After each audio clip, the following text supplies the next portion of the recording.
Welcome to Mystery at 221B, where Sherlock Holmes' secrets come to life. In the shadowed halls of Thornbridge Hall, a brilliant architect vanishes without a trace, leaving behind a cryptic note, a broken cufflink, and a trail of secrets buried in ancient stone. Was it murder, a scandal from centuries past, or something far darker? Hercule Poirot steps into a web of lies, where every guest hides a motive, and every clue points to a truth that could shatter reputations. Can he unravel the mystery before the killer strikes again? Chapter 1. The Shadow of the Missing Architect. In the late summer of 1923, the quaint village of Thornbridge, nestled in the verdant folds of the Cotswolds, seemed to slumber under a veil of idyllic calm. Its honey-colored stone cottages, draped in ivy, glowed warmly in the August sun, and the air carried the faint scent of lavender and freshly cut hay.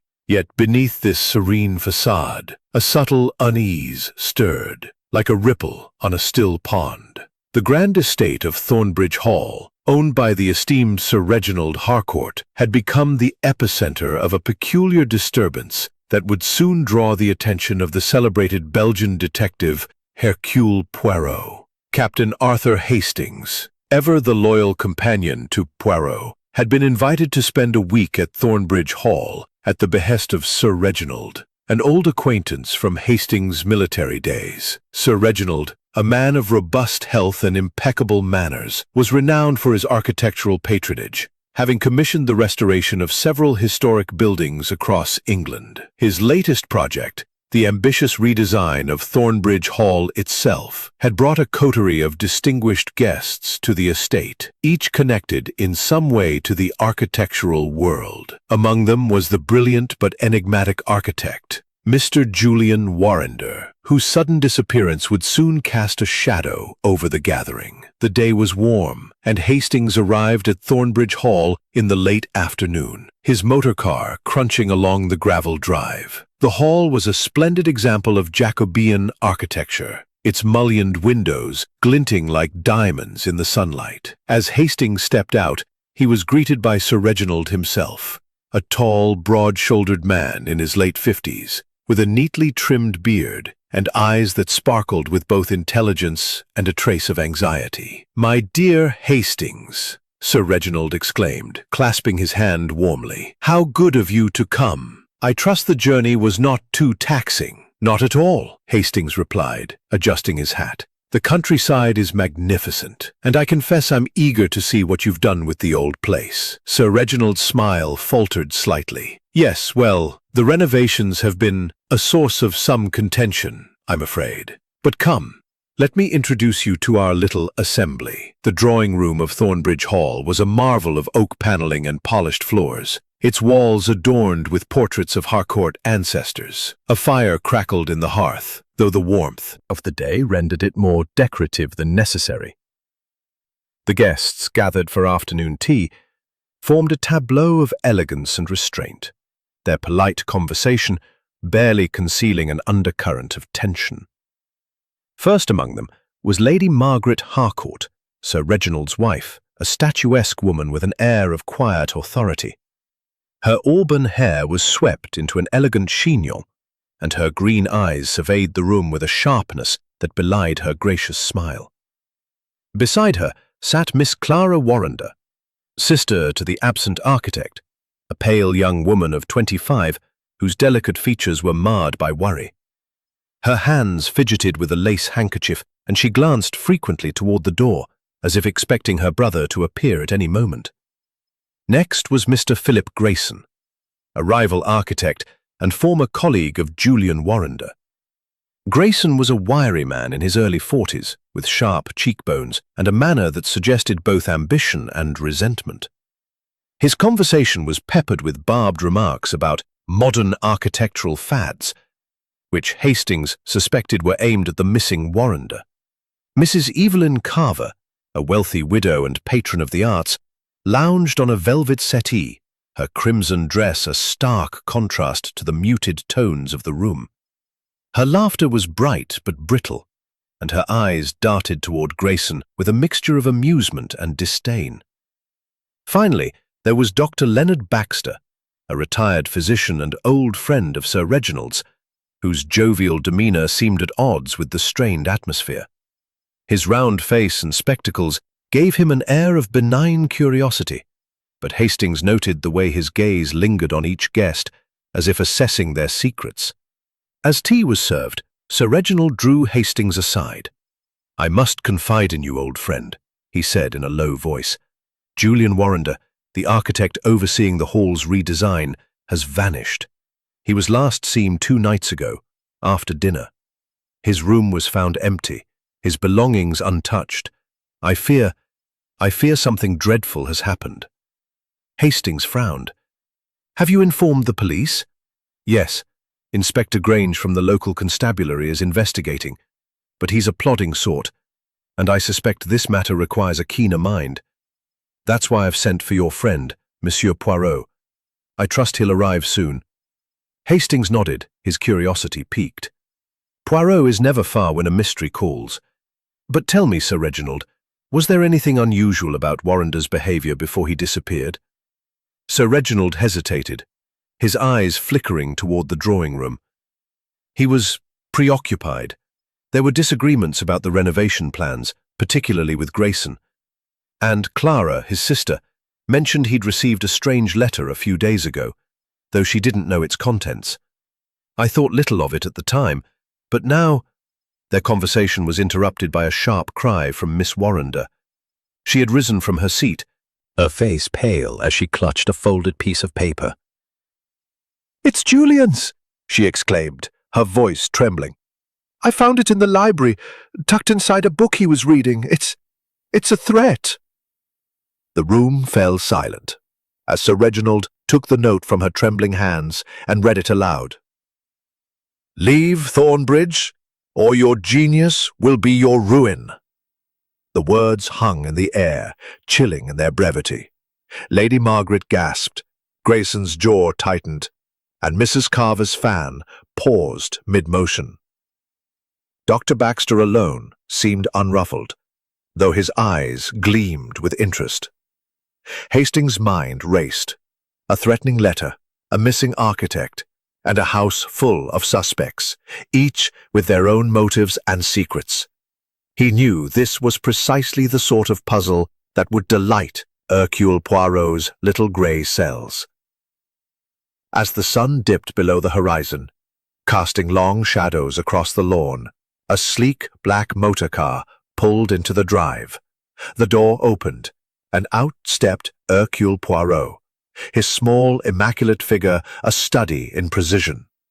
His moustache was perfectly waxed, his patent leather shoes gleamed, and his green eyes sparkled with the anticipation of a challenge. He surveyed the hall with a faint smile, as if already discerning the threads of the mystery within. "Mon ami Hastings," Poirot called, his voice carrying a note of cheerful authority. "I see you have found us a most intriguing situation.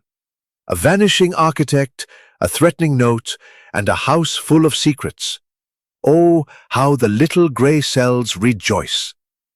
Hastings grinned, relieved by Poirot's arrival. "You've come just in time, Poirot. Things are getting rather complicated."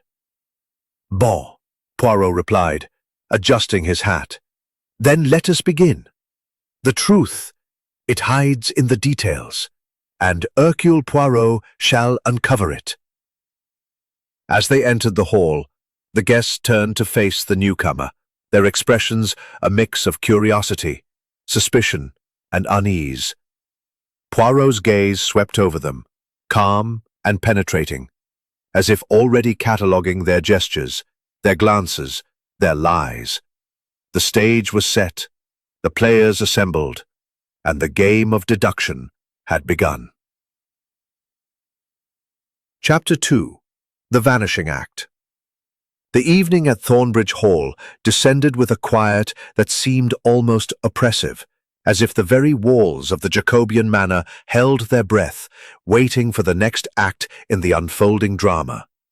The discovery of the threatening note had cast a pall over the gathered company, and the air in the dining room, where the guests now assembled for dinner, was thick with unspoken suspicions. The long mahogany table gleamed under the chandelier's soft glow, its crystal prisms scattering light across the faces of the diners. From one guest to another, noting every gesture, every glance, every hesitation.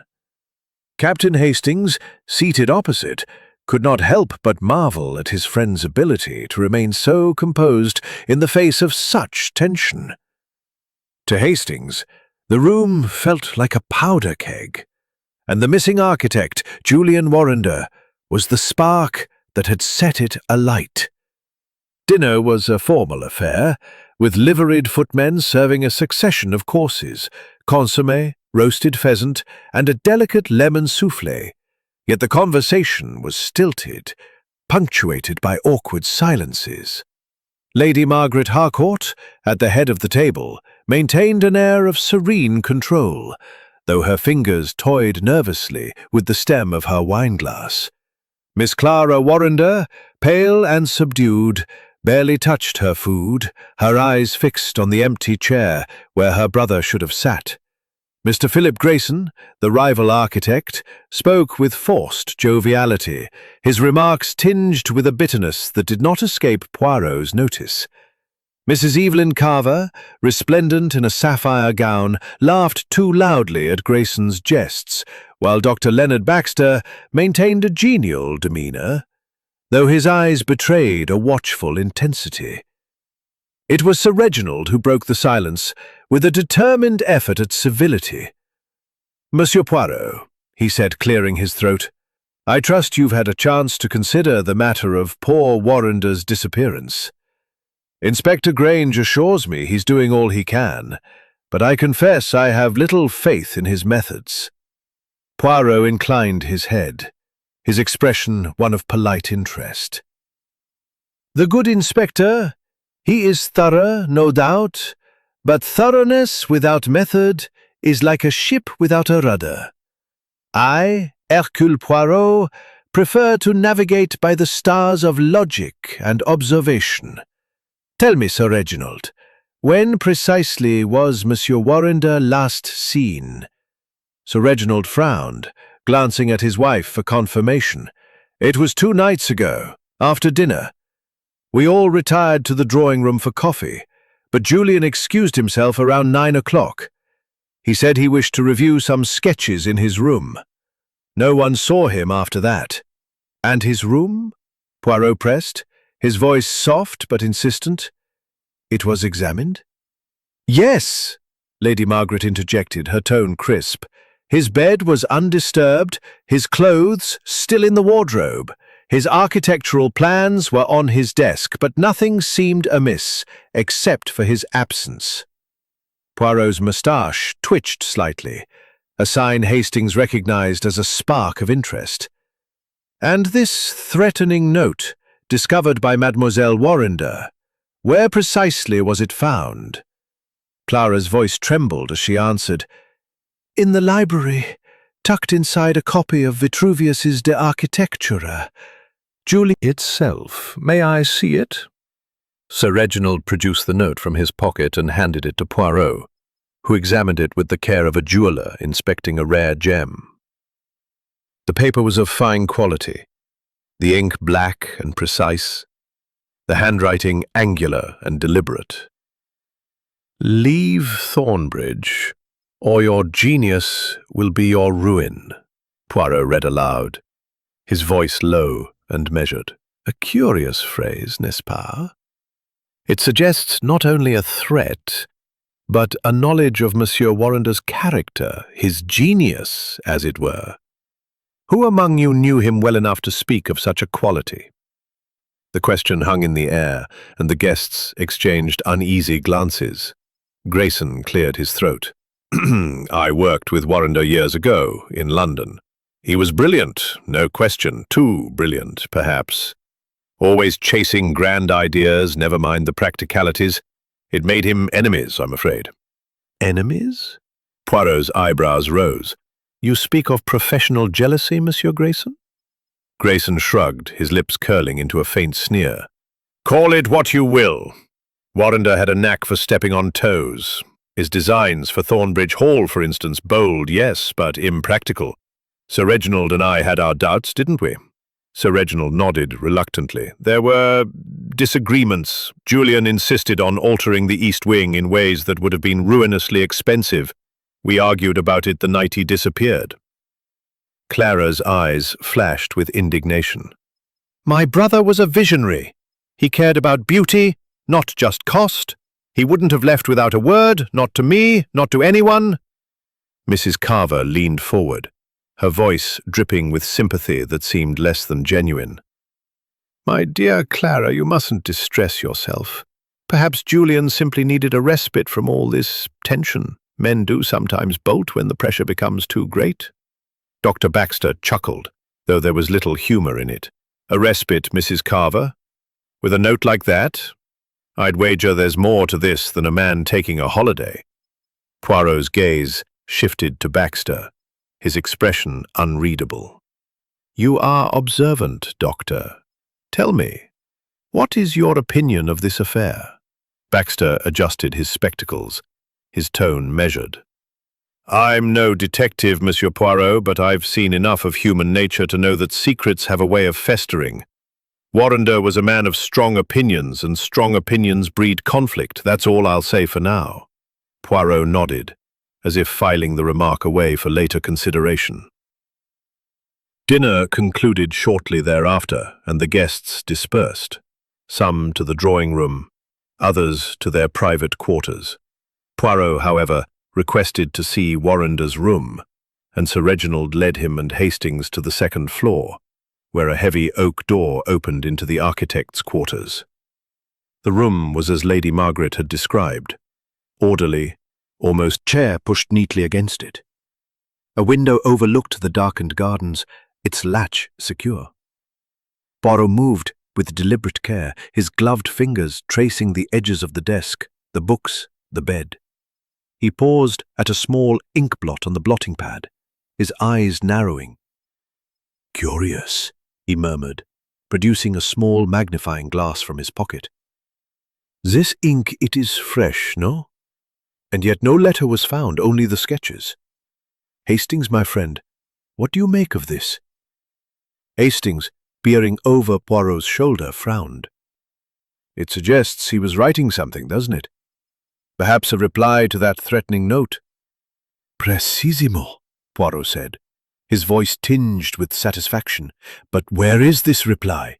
And why was it not found? The little grey cells, they begin to stir.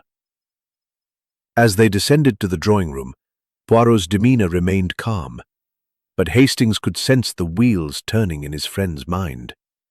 The guests had gathered again, and Inspector Grange, a stout man with a walrus moustache, had arrived to provide an update. His report was predictably vague. No sign of Warrender, no evidence of foul play, though the grounds were still being searched. Foul play, Clara cried, her voice breaking. How can you say that when someone threatened him? You must find him. Granger's face reddened, but before he could respond, Poirot raised a hand. Mademoiselle, rest assured, Hercule Poirot does not rely on chance. The truth, it is like a mosaic. Each piece must fit perfectly. And I shall find the pieces, one by one. As the evening drew to a close, Poirot turned to Hastings, his eyes alight with purpose. This disappearance, mon ami, it is no simple vanishing act. There is method here, and malice. Tomorrow, we shall begin to unravel the threads. Hastings nodded, his heart pounding with anticipation. The game was afoot, and with Poirot leading the charge, the truth could not remain hidden for long. Chapter 3. The Arrival of Hercule Poirot. The morning sun cast a golden glow over Thornbridge Hall, its rays filtering through the tall windows of the morning room, where the guests had gathered for breakfast. The atmosphere was one of strained civility, as if the events of the previous evening had tightened an invisible noose around the company. The clink of porcelain and the murmur of polite conversation did little to mask the tension that hung in the air, as palpable as the scent of freshly brewed coffee. Hercule Poirot, seated at the far end of the table, sipped his tisane with an air of serene detachment, his sharp eyes missing nothing. Captain Hastings, ever at his side, noted the way Poirot's gaze lingered on each guest, as if peeling back the layers of their carefully disappearance. Miss Clara Warrender, her eyes red-rimmed from a sleepless night, pushed her food around her plate, her thoughts clearly elsewhere. Lady Margaret Harcourt presided over the meal with her usual composure, though her smile was tighter than usual. Mr. Philip Grayson, his angular face set in a scowl, muttered something about the inefficiency of the local police, while Mrs. Evelyn Carver, in a dress of soft lavender, responded with a laugh that rang hollow. Dr. Leonard Baxter, ever the observer, watched the proceedings with a quiet amusement that seemed to unsettle his companions. It was Sir Reginald who broke the uneasy silence, addressing Poirot directly. "Monsieur Poirot," he began, his voice tinged with a mixture of hope and apprehension. "I trust you slept well? Have you formed any theories about our unfortunate situation?" Poirot set down his cup with deliberate care, his moustache twitching slightly as he considered his response. "Sleep, Sir Reginald, is a luxury for those whose minds are at rest. For Hercule Poirot, the night was spent in contemplation of the little details, the threads, you understand, that weave the tapestry of truth. As for theories, I have many, but they are as yet unformed, like clay before the sculptor's hand. I must first gather the facts." Hastings, accustomed to Poirot's penchant for metaphor, suppressed a smile. "And how do you propose to gather these facts, Poirot?" he asked, knowing his friend relished such prompts. Poirot's eyes gleamed with a quiet intensity. "By observation, mon ami, and by the careful application of method. The human heart, it reveals itself in the smallest gestures, a glance, a hesitation, a word left unsaid. Today I shall begin my inquiries, and I assure you the truth will not elude Hercule Poirot."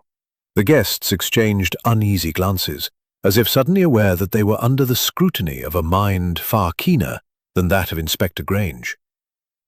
The inspector himself, who had joined the breakfast party at Sir Reginald's insistence, shifted uncomfortably in his seat.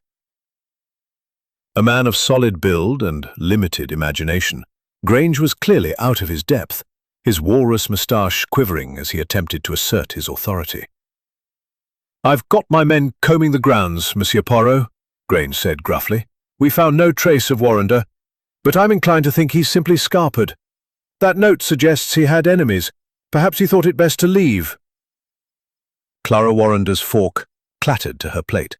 "That's absurd," she cried, her voice trembling with indignation. "Julian would never abandon his work, or me. He was devoted to this project. Someone has done something to him." Poirot raised a hand, his gesture calming yet commanding. "Mademoiselle, your loyalty to your brother is admirable, and you last speak with Monsieur Warrender. And what was his state of mind?" Clara hesitated, her fingers twisting the napkin in her lap. "It was the evening he disappeared. Just before dinner, he seemed distracted. He mentioned the renovations, said he was close to a breakthrough in his plans for the East Wing, but he also said something odd, something about a shadow from the past haunting him. I pressed him, but he wouldn't explain." Poirot's eyes narrowed, and Hastings could almost see the gears turning in his friend's mind. "A shadow from the past," Poirot repeated softly. "Most interesting. And this breakthrough, did he share any details?" "No," Clara admitted, her voice barely above a whisper. "He said it was too soon, that he needed to confirm something first. He seemed excited, but also afraid." Poirot nodded, as if a piece of the puzzle had slotted into place. He turned to Sir Reginald. "And you, monsieur? You mentioned an argument with Monsieur Warrender that evening." What was the nature of this disagreement? Sir Reginald's face reddened slightly, and he glanced at his wife before answering. It was a professional matter. Julian's designs for the East Wing were ambitious. Too ambitious, I thought. He wanted to incorporate a series of skylights and a new atrium, which would have doubled the cost. I told him it was impractical, and we exchanged words. Words? Poirot's tone was gentle, but his gaze was piercing. Of what nature, if I may ask? Sir Reginald sighed, his shoulders slumping. I may have been too harsh. I told him his vision was reckless, that he risked ruining the project and his reputation. He took it badly, stormed off to his room. That was the last I saw of him. Lady Margaret's lips tightened, but she said nothing. Poirot's attention shifted to Grayson, who had been listening with a faintly smug expression. And you, Monsieur Grayson, you too had disagreements with Monsieur Warrender, no? You spoke of his impracticality last night. Was there more to this rivalry? Grayson's eyes flickered with defiance. I won't deny there was no love lost between us. Warrender and I trained together years ago under Sir Edward Lutyens. He always thought himself the better man, always pushing boundaries, never mind the cost or the client's wishes. I warned Sir Reginald his plans were a folly, but Warrender wouldn't listen. He called my work pedestrian. Pedestrian. Grayson's voice rose, and he caught himself, forcing a thin smile. But I assure you, Monsieur Poirot, I had no hand in his disappearance. Poirot inclined his head, his expression unreadable. Of course, monsieur, the truth, it always reveals itself in time. Mrs. Carver, who had been silent thus far, leaned forward, her eyes sparkling with mischief. Really, Monsieur Poirot, must we dwell on such grim matters? Perhaps Julian simply took a midnight stroll and got lost in the woods. Stranger things have happened in the Cotswolds. Dr. Baxter chuckled, his round face creasing with amusement. A midnight stroll, Evelyn? With a threatening note in his possession? I'd say that's a stretch, even for a man as eccentric as Warrender. Poirot's gaze settled on Baxter, his smile faint but knowing. You have a keen mind, Doctor. Tell me, did you observe anything unusual about Monsieur Warrender's behavior during his stay? Baxter adjusted his spectacles, considering the question. He was intense, I'll say that. Always sketching, always muttering about symmetry and proportion. But the night he disappeared, he seemed preoccupied. I saw him in the library, poring over that book of Vitruvius. He didn't even notice me until I spoke.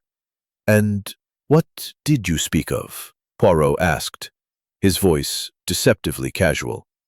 Nothing of consequence, Baxter replied. I asked if he was well, and he brushed me off, said he was working on something important. That was all. Poirot nodded, filing the information away. After breakfast, he requested a tour of the estate, accompanied by Hastings and Sir Reginald. The grounds of Thornbridge Hall were expansive, with manicured lawns giving way to dense woods and a small lake glimmering in the distance. Poirot moved with his usual meticulous care, pausing to examine the gravel paths, the flower beds, the windows of the hall itself. At one point, he stopped near a side entrance, his attention caught by a faint scuff mark on the stone step. Curious, he murmured, bending to inspect it. This mark, it is recent, and the pattern suggests a shoe, a man's shoe, perhaps. Hastings, what do you make of it? Hastings squinted at the mark, his mind racing. It could be anyone's, Poirot. The staff? One of the guests? No, Poirot interrupted, his tone firm. This mark, it is too deliberate, too isolated. It suggests someone paused here, perhaps in haste. And the direction, it points toward the woods. Sir Reginald frowned. The woods? But Granger's men have searched there. They found nothing. Poirot's eyes gleamed. The police, they search with their eyes, but not with their minds. Hercule Poirot sees what others overlook.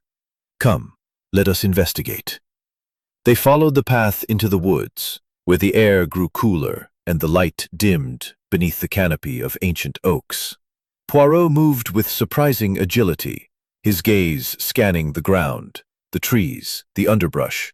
At length, he stopped beside a gnarled tree, its roots exposed above the earth.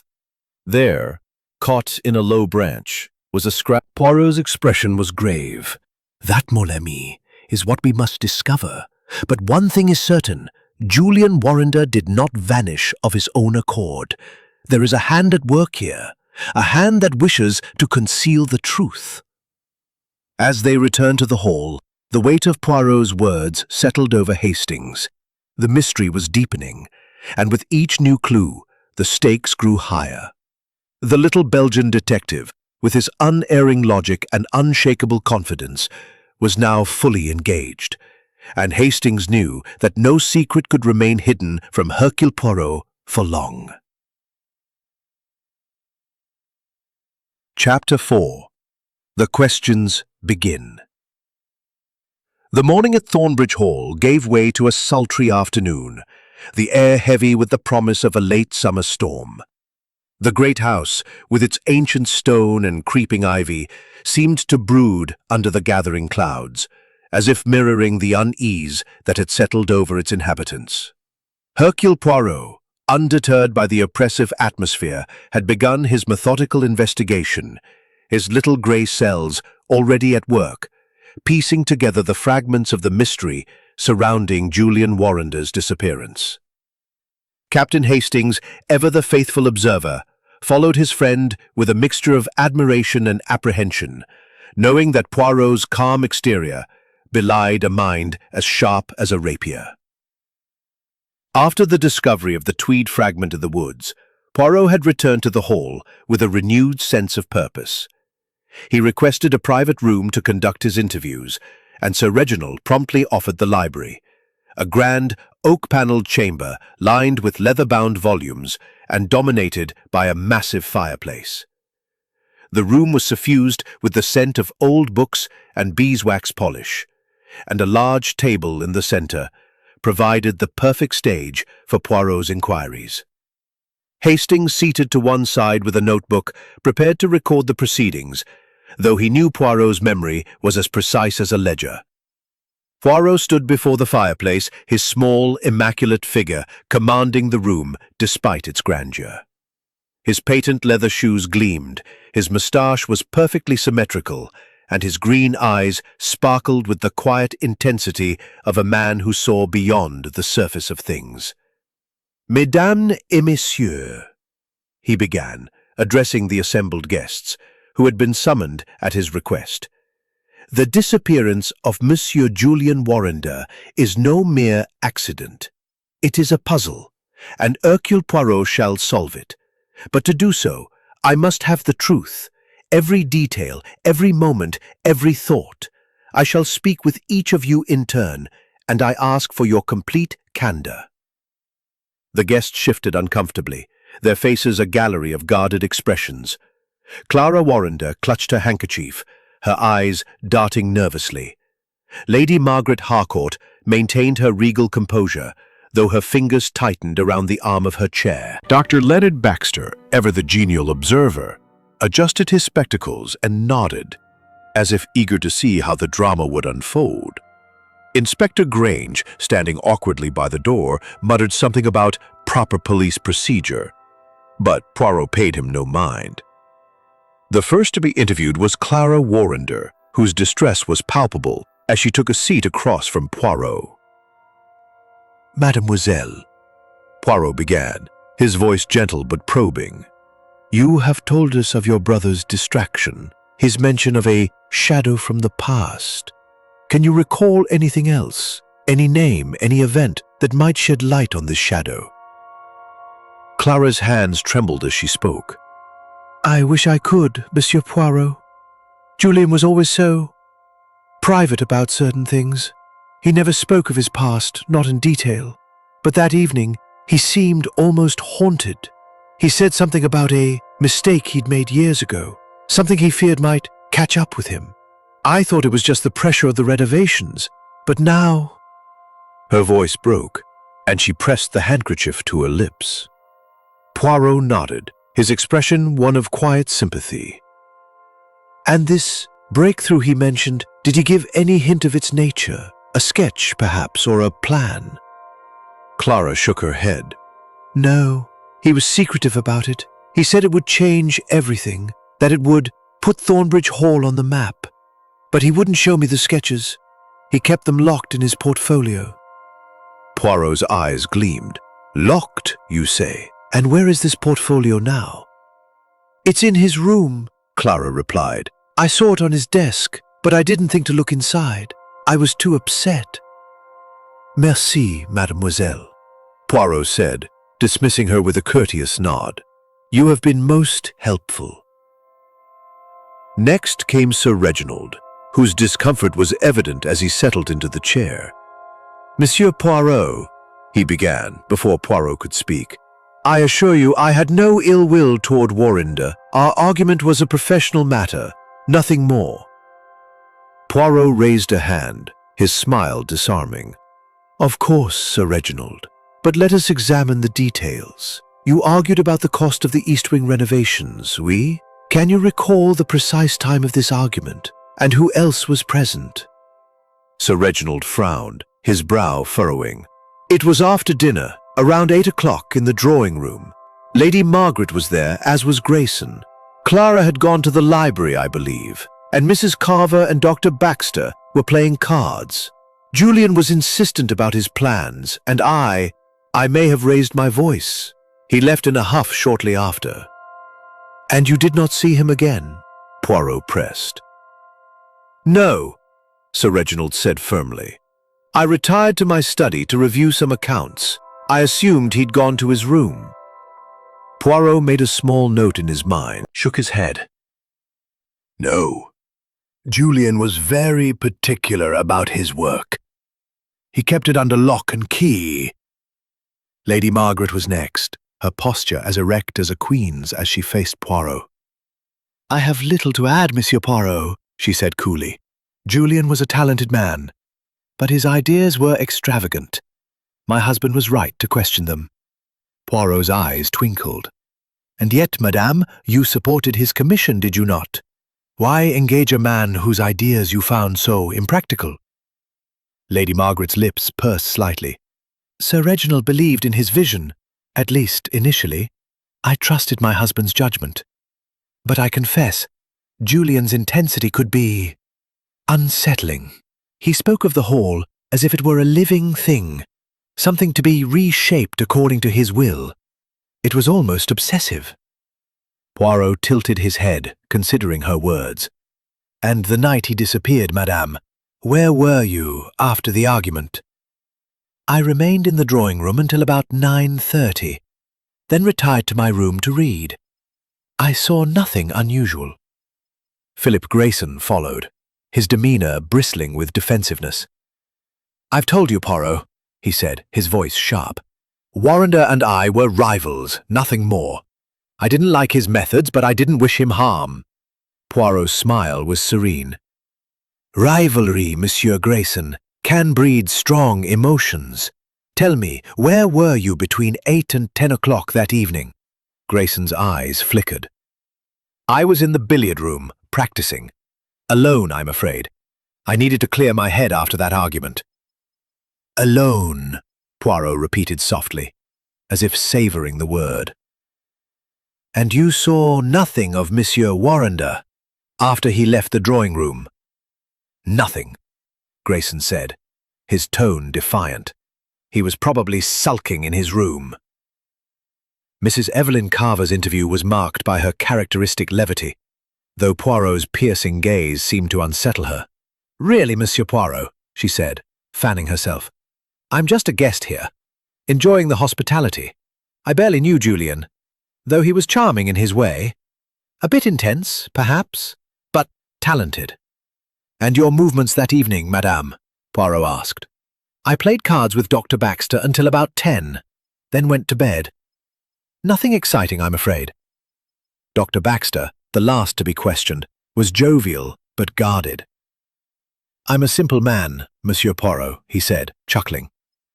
I saw Warrender in the library earlier that day, as I told you, after dinner. I played cards with Mrs. Carver. Nothing more to report. Poirot nodded, his expression inscrutable. Merci, Doctor. You have all been most cooperative. As the interviews concluded, Poirot requested to examine Warrender's portfolio. Sir Reginald retrieved it from the architect's room, and Poirot carefully picked the lock, last with annotations in Warrender's precise hand.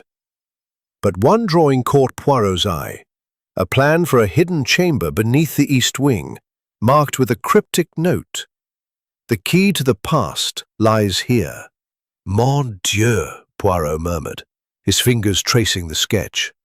This Hastings is no ordinary design. It is a clue to the heart of this mystery.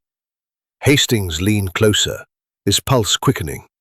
A hidden chamber? Do you think Warrender found something in the hall? Something worth killing for? Poirot's eyes gleamed. That, mon ami, is what we must discover. The threads they begin to weave together, but the pattern is not yet clear. As they left the library, the storm broke, rain lashing against the windows of Thornbridge Hall. The mystery was deepening, and Hastings knew that Poirot's relentless pursuit of the truth would soon uncover secrets that someone was desperate to keep hidden. 18. Chapter 5. The Red Herrings. Annam left. The storm's relentless drumming on the windows provided a somber backdrop to Hercule Poirot's ongoing investigation. As he and Captain Hastings navigated the intricate web of clues and contradictions surrounding Julian Warrender's disappearance. The discovery of the architect's portfolio, with its cryptic note about a hidden chamber, had ignited Poirot's curiosity, and he was now determined to unravel the motives and secrets of the hall's inhabitants. By mid-morning, the atmosphere in the house had grown even more strained. The guests, aware that Poirot's interviews had yielded no immediate answers, moved about with a guarded wariness, their polite exchanges tinged with suspicion. Inspector Grange, frustrated by his own lack of progress, had taken to pacing the corridors, his heavy footsteps echoing like a metronome. Poirot, however, remained unruffled, his demeanor as precise and composed as ever. He had requested a second round of interviews, this time focusing on the alibis and relationships of the suspects, and he had asked Hastings to accompany him to ensure no detail was overlooked. The library once again served as Poirot's stage.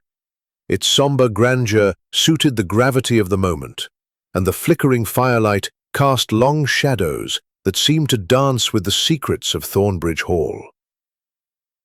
Poirot stood by the window, gazing out at the rain-soaked gardens, his hands clasped behind his back. "Mon ami," he said to Hastings, his voice low, "we are now in the realm of the red herring, the false trails that lead the unwary astray. The police, they chase these herrings with enthusiasm, but Hercule Poirot, he seeks the truth beneath the deception." Hastings, seated with his notebook, nodded. "You think someone's trying to mislead us, Poirot?" Amusement. "Why, Hastings?" "Because the truth, it is dangerous. Someone in this house knows more than they admit, and they wish to divert us from the path. But fear not. The little grey cells, they are not so easily fooled."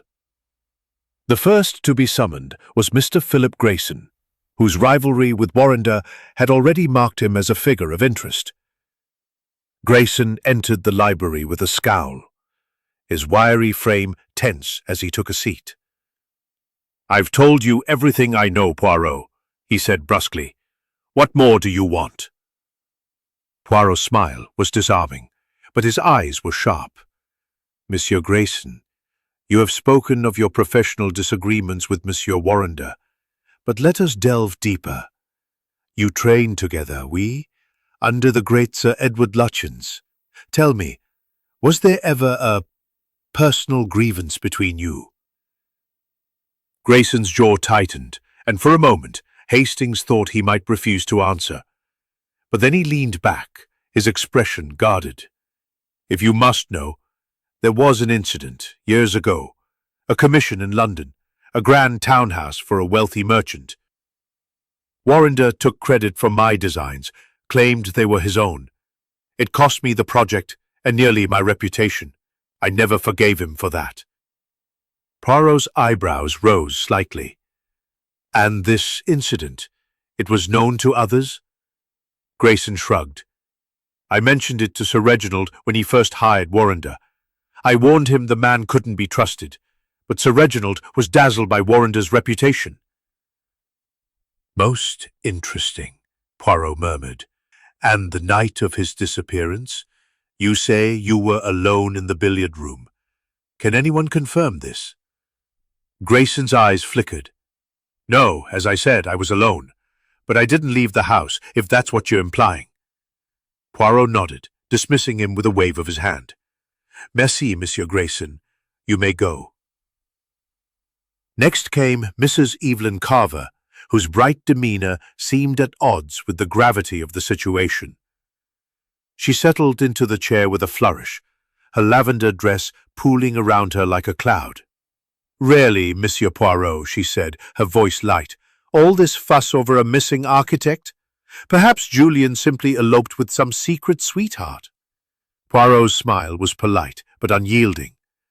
"A charming theory, madame, but the facts, they do not support it. Tell me, you played cards with Dr. Baxter the night Monsieur Warrender disappeared. At what time did you retire?" Mrs. Carver's fan paused mid-motion. "Oh, around 10, I suppose. Leonard, Dr. Baxter that is, was a delightful partner, but I was tired. I went straight to my room." "And you saw nothing of Monsieur Warrender after dinner?" Poirot pressed. "Nothing at all," she replied, her eyes wide with innocence. "Interesting. And you did not investigate?" Mrs. Carver laughed, a trifle nervously. "Goodness, no. I'm not one for creeping about in the dark." Dr. Leonard Baxter was next, his jovial demeanour tempered by a cautious reserve. "Monsieur Poirot," he said, adjusting his spectacles, "I'm afraid I've little to add. I played cards with Evelyn, Mrs. Carver, until 10, then retired to my room to read. I saw nothing of Warrender after he left the drawing-room."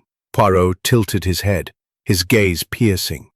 "And yet, Doctor, you are a man of observation.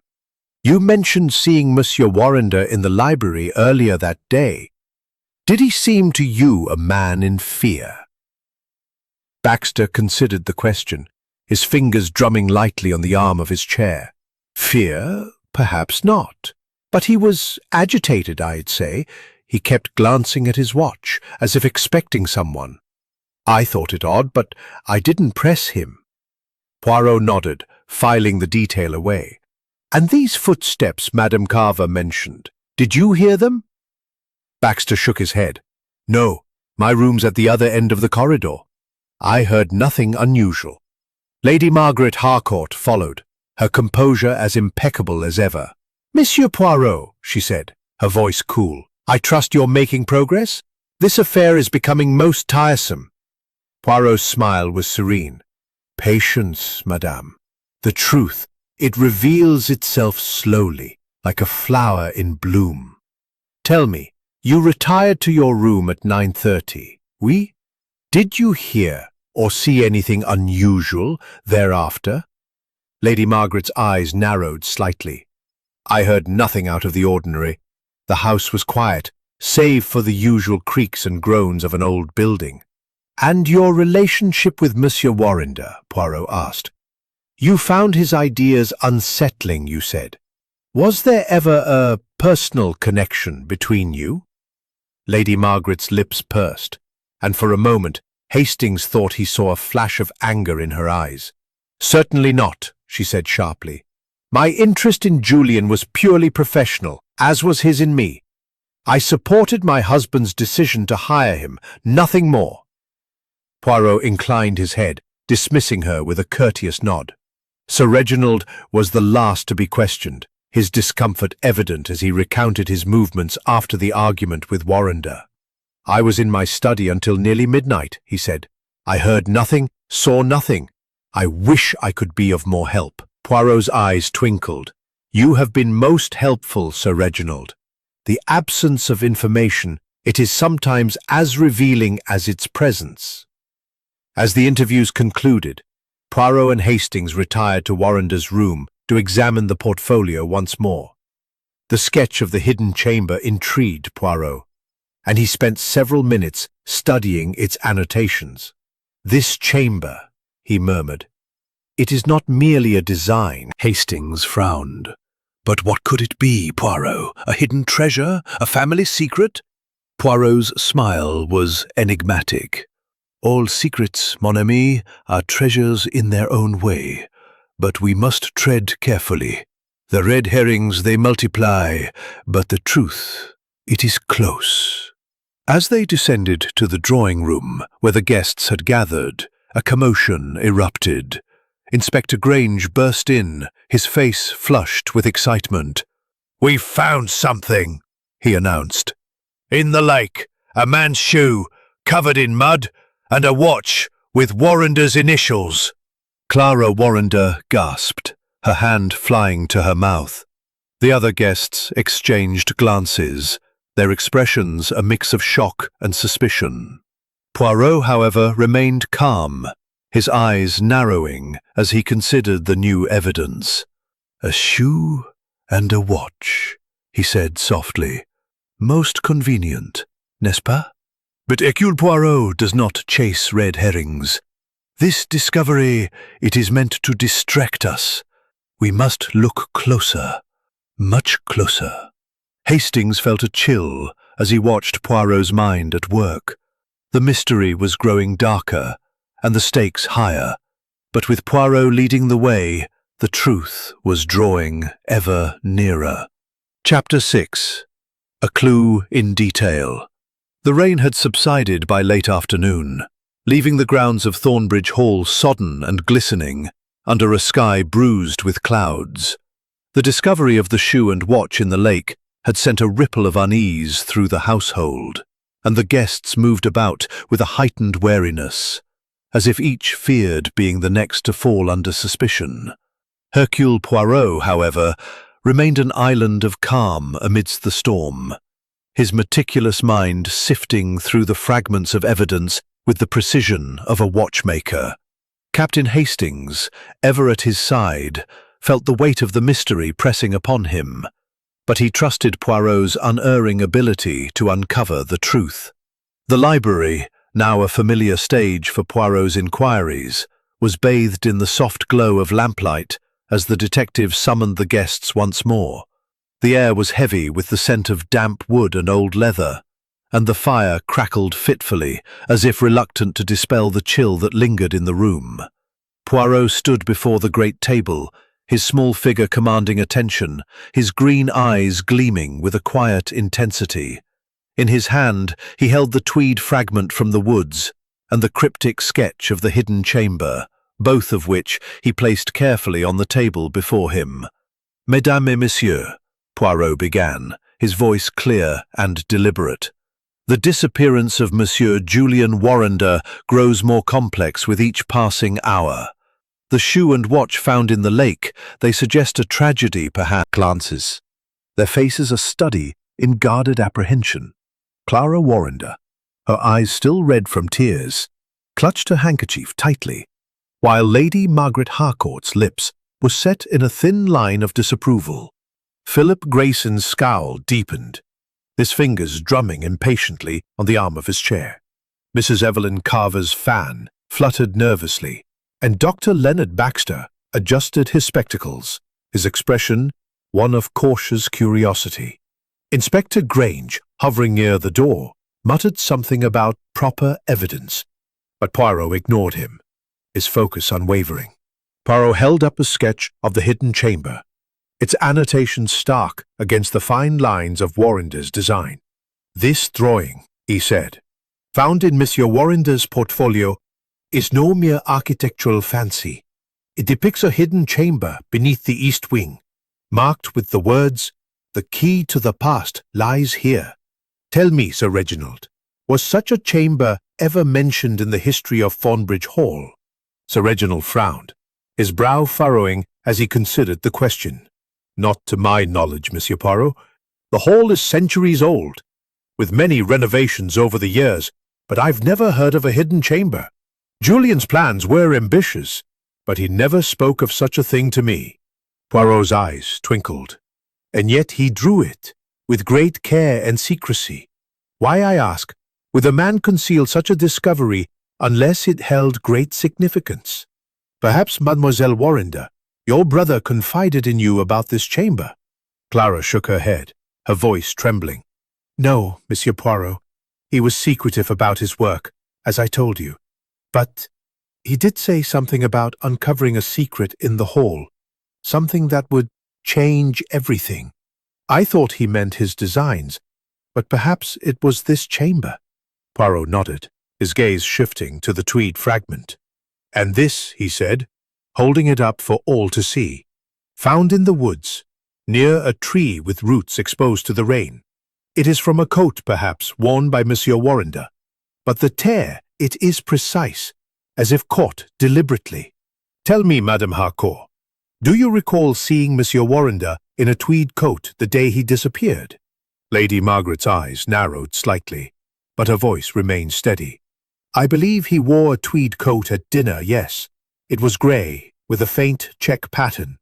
But many men wear such coats, Monsieur Poirot. It proves nothing. Perhaps, Poirot said, his tone mild.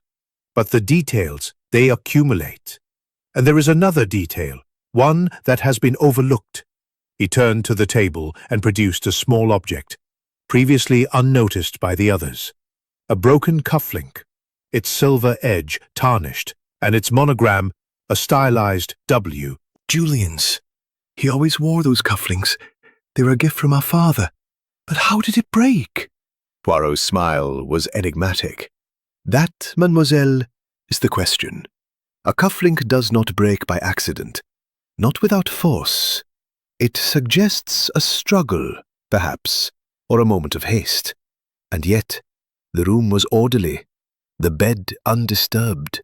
Curious, no? The guests shifted uncomfortably, their eyes darting from the cufflink to one another.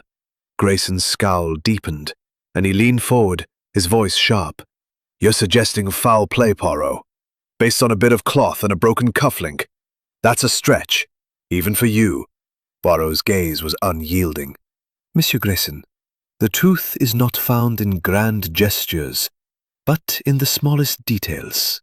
This cufflink, this fragment, this sketch, they are pieces of a mosaic, and Hercule Poirot shall assemble them. Determined to pursue the clue of the hidden chamber, Poirot requested access to the east wing, where Warrender's renovations were underway. Sir Reginald led the way, accompanied by Hastings and a reluctant Inspector Grange. The east wing was a labyrinth of scaffolding and half-finished walls, the air thick with the scent of plaster and sawdust. Poirot moved with his usual precision, his eyes scanning the floor, the walls, the beams. At length, he paused before a section of stonework that appeared older than the rest, its surface worn smooth by time. Here, Poirot said, tapping the stone with his cane. This is where the chamber should be, according to the sketch. The measurements, they align perfectly. Sir Reginald frowned. But there's no door, no entrance. It's just a wall. Poirot's eyes gleamed. The best secrets, Sir Reginald, are those that are hidden in plain sight. Observe. He pressed his fingers against the stone, testing its surface, until a faint click echoed through the corridor. To everyone's astonishment, a section of the wall shifted slightly, revealing a narrow seam. Hastings gasped. Good Lord, Poirot! A hidden door! Precisement, Poirot said, his voice tinged with satisfaction. But it is locked, and we have no key. Yet this discovery, it confirms that Monsieur Warrender was onto something worth hiding. Inspector Grange, his skepticism momentarily shaken, stepped forward. We'll need to break it open then. If Warrender's in there— No, Poirot interrupted, his tone firm. We do not break what we do not understand. To force the door may destroy the very evidence we seek. We must find— Presence seemed to cast a spell of unease. He spoke little, but his eyes missed nothing. Noting the way Grayson avoided Clara's gaze, the way Mrs. Carver's laughter faltered when the chamber was mentioned, the way Lady Margaret's hand tightened on her husband's arm. Hastings, watching his friend, knew that Poirot was closing in on the truth, but the path was fraught with deception. Mon ami, Poirot said softly to Hastings as they retired for the night, the clue of the cufflink, it is the key, not to the chamber, but to the heart of this affair. Tomorrow we shall test the waters and see who swims and who sinks. Hastings nodded, his pulse quickening. The mystery was deepening, but with each new detail, Poirot's net was tightening around the truth. Chapter 7. More Lies Surface. The morning sun broke through the clouds, casting a tentative light over Thornbridge Hall, but the warmth did little to dispel the chill of suspicion that had settled over its inhabitants. The discovery of the hidden chamber's entrance, coupled with the broken cufflink and the cryptic sketch, had deepened the mystery of Julian Warrender's disappearance, and Hercule Poirot's relentless pursuit of the truth was beginning to unsettle the carefully composed facades of the guests. Captain Hastings, ever at Poirot's side, could sense the tension mounting, like a bowstring drawn taut before the arrow's release. He knew his friend was closing in on something significant, though the shape of it remained elusive. Poirot had spent the early hours of the day in silent contemplation, pacing the library with his hands clasped behind his back, his eyes half closed, as if listening to the whispers of his little gray cells. Hastings, accustomed to these moments of intense focus, knew better than to interrupt. Instead, he busied himself with reviewing his notes, marveling at the web of clues Poirot had already uncovered. The threatening note, the tweed fragment, the broken cufflink, and the hidden chamber, each piece seemed to point to a deeper secret, one that someone in the house was desperate to keep buried. By mid-morning, Poirot announced his intention to conduct a more thorough examination of the East Wing, particularly the area around the hidden door. He requested the presence of Sir Reginald, Lady Margaret, and Clara Warrender, as well as Inspector Grange, whose skepticism had given way to a grudging respect for the little Belgian detective. The group assembled in the East Wing, where the scaffolding and half-finished walls stood as a testament to Warrender's ambitious vision. The air was thick with the scent of damp stone and fresh plaster, and the faint creak of the floorboards echoed in the cavernous space. Poirot stood before the concealed door, his cane tapping lightly against the stone. "This chamber," he said, his voice resonant despite its softness, "it is the heart of this mystery. Monsieur Warrender, he discovered something." Here, something that threatened someone's secrets. But what? And why did he not share it with you, Sir Reginald, his patron? Sir Reginald shook his head, his expression troubled. "I wish I knew, Monsieur Poirot. Julian was secretive about his work, as Clara said. He spoke of a breakthrough, but he never mentioned a hidden chamber. I assumed he was referring to his designs for the atrium." Poirot's eyes gleamed.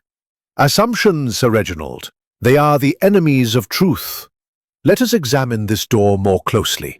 He knelt, his gloved fingers tracing the seam of the stone, searching for any sign of a lock or mechanism. After a moment, he paused, his attention caught by a faint scratch on the floor, a curved mark, barely visible, as if something heavy had been dragged across it. "Curious," Poirot murmured, producing his magnifying glass. "This mark, it is recent, and it suggests movement. Something was taken from here, or perhaps brought to it. Hastings, what do you make of it?" Hastings squinted at the mark, his mind racing. "It could be from the renovations, Poirot. The workers move heavy materials all the time." No, Poirot said, his tone firm. "This mark, it is too precise, too isolated. It is not the work of a careless labourer. It is deliberate, like the tear in the tweed fragment." Clara Warrender, standing nearby, clutched her shawl tightly. Do you think Julian is in there, Monsieur Poirot?" Her voice trembled, and her eyes were wide with fear. Poirot's expression softened. "Mademoiselle, I cannot say. But rest assured, Hercule Poirot will find the truth, wherever it lies." As they returned to the main house, Poirot's thoughts were interrupted by a commotion in the drawing-room. Mrs. Evelyn Carver, her face pale beneath her usual rouge, stood clutching a letter, her hands shaking. "I found this," she said, her voice unsteady, "in my room, slipped under the door this morning. It's about Julian." Poirot took the letter with care, his eyes scanning the angular handwriting. It read, "The architect knew too much. Leave Thornbridge, or you'll share his fate." The room fell silent, the words hanging like a noose. Lady Margaret's hand flew to her throat, and Sir Reginald's face darkened with anger. Grayson's scowl deepened, while Dr. Baxter's eyes narrowed behind his spectacles. "Another threat," Poirot said softly, holding the letter up to the light. "The same handwriting as the first, the same paper. But this, it is bolder. A warning to all, perhaps, or to one in particular." He turned to Mrs. Carver. "Madame, when did you find this precisely?" "Just before breakfast," she replied, her voice trembling. "I thought it was a note from one of the servants, but when I read it, I didn't know what to do." Hastings noted the way Grayson's eyes flickered toward Lady Margaret, and the way Dr. Baxter's fingers tightened on his watch chain. The discovery of the second note shifted the dynamic in the house, as if a crack had appeared in the carefully constructed veneer of civility. Poirot, sensing an opportunity, decided to press further, focusing on the relationships and hidden motives that lay beneath the surface. He requested a private conversation with Lady Margaret, who agreed with a reluctance that did not escape his notice. In the library, Lady Margaret sat with her usual composure, though her eyes betrayed a flicker of unease. "Monsieur Poirot," she said, her voice cool, "I hope you do not suspect me of any involvement in this sordid affair. I am merely the hostess, concerned for my husband's project." Poirot's smile was disarming. "Madam, I suspect no one, yet. But I observe, and I listen. Tell me, what was your true opinion of Monsieur Warrender? You described him as obsessive, but was there more to your interactions?"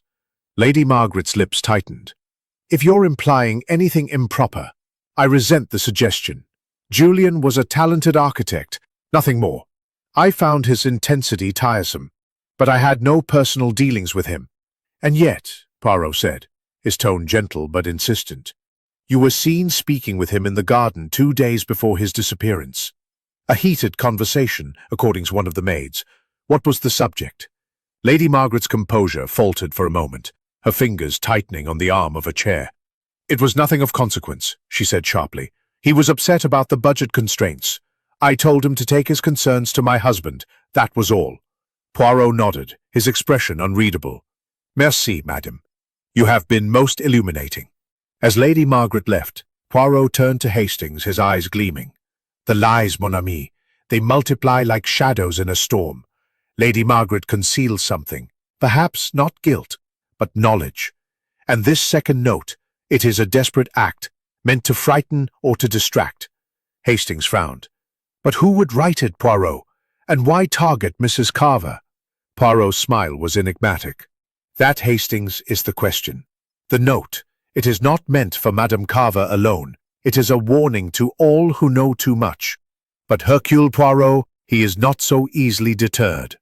That afternoon, Poirot requested access to the servants' quarters, suspecting that the staff might hold clues overlooked by the police. He spoke with the housekeeper, Mrs. Ellis, a stern woman with a keen eye for detail. She confirmed that Warrender had been seen in the East Wing late on the night of his disappearance, carrying a small lantern and a notebook. "He was always poking about," she said, her tone disapproving. "Said he was studying the hall's history. I thought it odd, but he was the architect."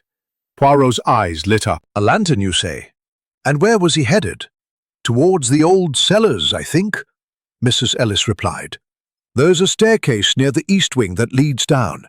No one uses it much. It's damp and crumbling. Poirot thanked her and immediately set off for the cellars, with Hastings and Inspector Grange in tow. The staircase was narrow and slick with moisture, the air growing colder as they descended.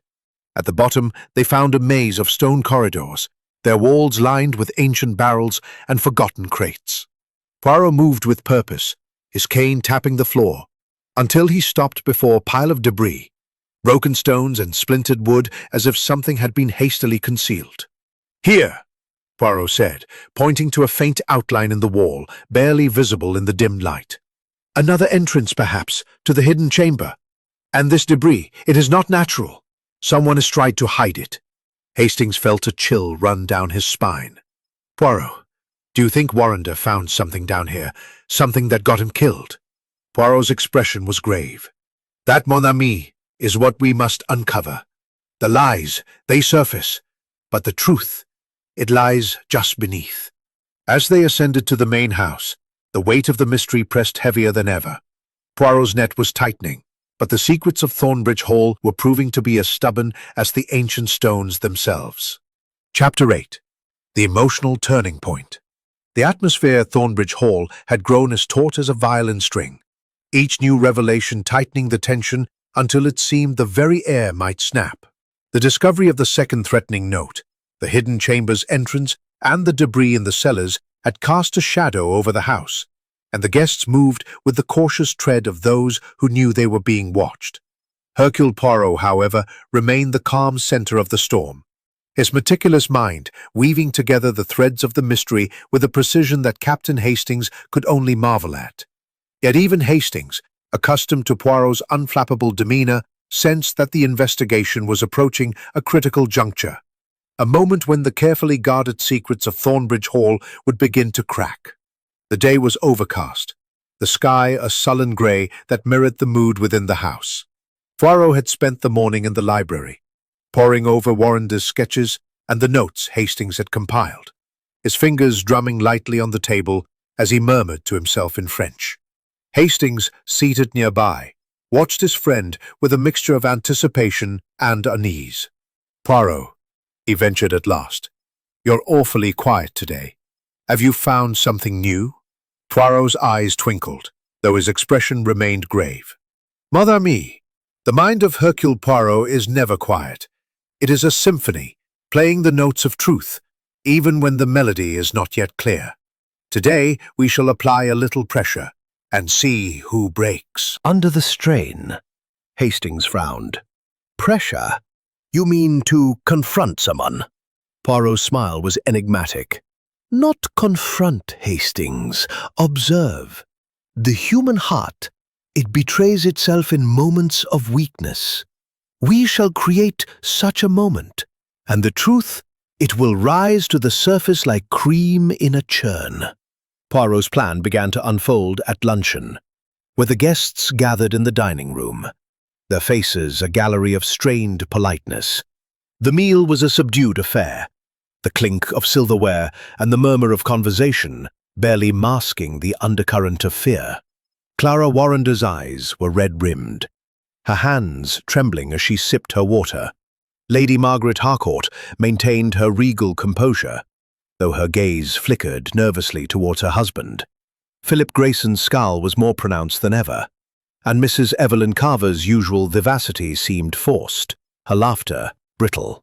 Dr. Leonard Baxter, ever the observer, watched the proceedings with a quiet intensity, his spectacles glinting in the dim light. Poirot, seated at the head of the table, at Sir Reginald's insistence, waited until the dessert course, a delicate raspberry tart, was served before making his move. He rose, his small figure commanding the room's attention, and tapped his glass with a spoon, the clear chime cutting through the murmur. Mesdames et messieurs, he began, his voice calm but resonant. The disappearance of Monsieur Julian Warrender is no longer a simple mystery. It is a web of deception, woven with care by one or perhaps more among you. The threatening notes, the hidden chamber, the broken cufflink, the debris in the cellars, these are not accidents. They are signs of a truth that someone wishes to conceal. I, Hercule Poirot, will uncover this truth, but I offer you now a chance to speak. Confess what you know, and the burden of your secrets will be lightened. The room fell silent, the weight of Poirot's words settling over the guests like a fog. For a moment, no one moved, no one spoke. Then, with a sudden sob, Clara Warrender rose from her seat, her face crumpling as tears streamed down her cheeks. "I can't bear it any longer," she cried, her voice breaking.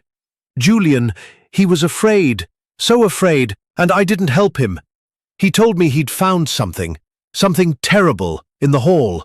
He wouldn't tell me what, but he said it could ruin everything. I thought he was exaggerating, but now I fear he's dead because of it." The outburst sent a shockwave through the room.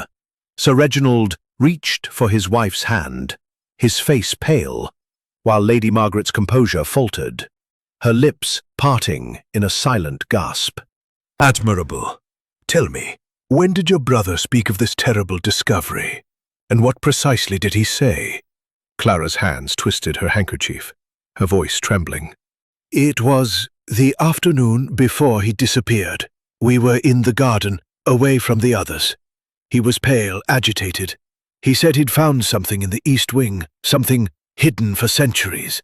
He called it a secret that could destroy reputations. I begged him to tell me more, but he said it was too dangerous, that he needed to confirm it first. He promised to tell me everything the next day, but he never got the chance." Poirot nodded, his expression one of quiet satisfaction. "Merci, mademoiselle. You have given us a vital piece of the puzzle. This secret, it is the key to your brother's fate." The other guests shifted uncomfortably, their eyes darting from Clara to Poirot. Inspector Grange, who had been hovering near the door, cleared his throat. "This is all very dramatic, Monsieur Poirot, but it doesn't prove anything. A secret in the East Wing? Sounds like a flight of fancy to me." Poirot's smile was serene. "The imagination, Inspector, is often the spark that ignites the truth. Mademoiselle Warrender's words confirm what Hercule Poirot has suspected. Monsieur Warrender uncovered something in this house, something worth killing for." The word killing hung in the air, chilling the room. Lady Margaret's hand tightened on her husband's, and Grayson's scowl gave way to a flicker of unease. Mrs. Carver's fan began to flutter again, while Dr. Baxter's expression remained inscrutable, though his fingers toyed with his watch chain. Determined to capitalize on Clara's revelation, Poirot requested a search of the cellars, focusing on the debris they had found the previous day. Accompanied by Hastings, Sir Reginald, and a reluctant Grange, he descended the narrow staircase once more, the air growing colder and damper with each step. The pile of broken stones and splintered wood remained undisturbed, but Poirot's keen eyes noticed something new, a faint smudge of red on one of the stones, barely visible in the dim light. "Mon Dieu," Poirot murmured, producing his magnifying glass. It is blood. Not fresh, but not old. Hastings, what do you make of it?" Hastings leaned closer, his heart pounding. "Blood? Good Lord, Poirot. Do you think it's Warrender's?" Poirot's expression was grave. "It is possible, mon ami, but we must not jump to conclusions. This blood, it tells a story, but we must read it carefully." He carefully collected a sample of the smudge, wrapping it in a handkerchief for later analysis. As they examined the debris further, Poirot uncovered another clue, a small tarnished key, half buried beneath a splintered plank. Its intricate design suggested it was old, perhaps as old as the hall itself. "The key to the chamber, perhaps," Poirot said, holding it up to the light. "Or to another secret entirely. We shall see." As they returned to the main house, the emotional weight of Clara's outburst lingered, and Poirot's discovery of the blood and key only deepened the sense of foreboding. That evening, as the guests gathered in the drawing room, the atmosphere was electric with tension. Poirot's presence seemed to loom larger than ever, his calm demeanor a stark contrast to the unease that gripped the others. "Mon ami," Poirot said to Hastings as they retired for the night, "the crack in the facade has appeared. Clara's confession, it is the turning point. The secrets of Thornbridge Hall, they are beginning to surface, and soon we shall see who drowns in their own lies." Hastings nodded, his mind racing with the implications of the day's events. The mystery was no longer just a disappearance. It was a matter of life and death, and Poirot's relentless pursuit of the truth was bringing them ever closer to the heart of the darkness. Chapter 9. The Hidden Chamber. The dawn broke over Thornbridge Hall with a deceptive calm, the early light filtering through the mist that clung to the estate's ancient stones. The discoveries of the previous day, the blood-stained stone, the tarnished key, and Clara Warrender's emotional revelation had cast a pall over the household, and the guests moved with the wariness of those who sensed the net of suspicion tightening around them. Hercule Poirot, however, was undeterred, his mind a whirlwind of calculation beneath his composed exterior. Captain Hastings, ever his faithful companion, could feel the momentum of the investigation building, as if the pieces of the puzzle were finally beginning to align. Poirot had risen early, his small figure already immaculate in his pressed suit and polished shoes, his moustache perfectly groomed. He stood in the library, holding the tarnished key he had found in the cellars, turning it over in his gloved fingers as if it held the secrets of Thornbridge Hall itself.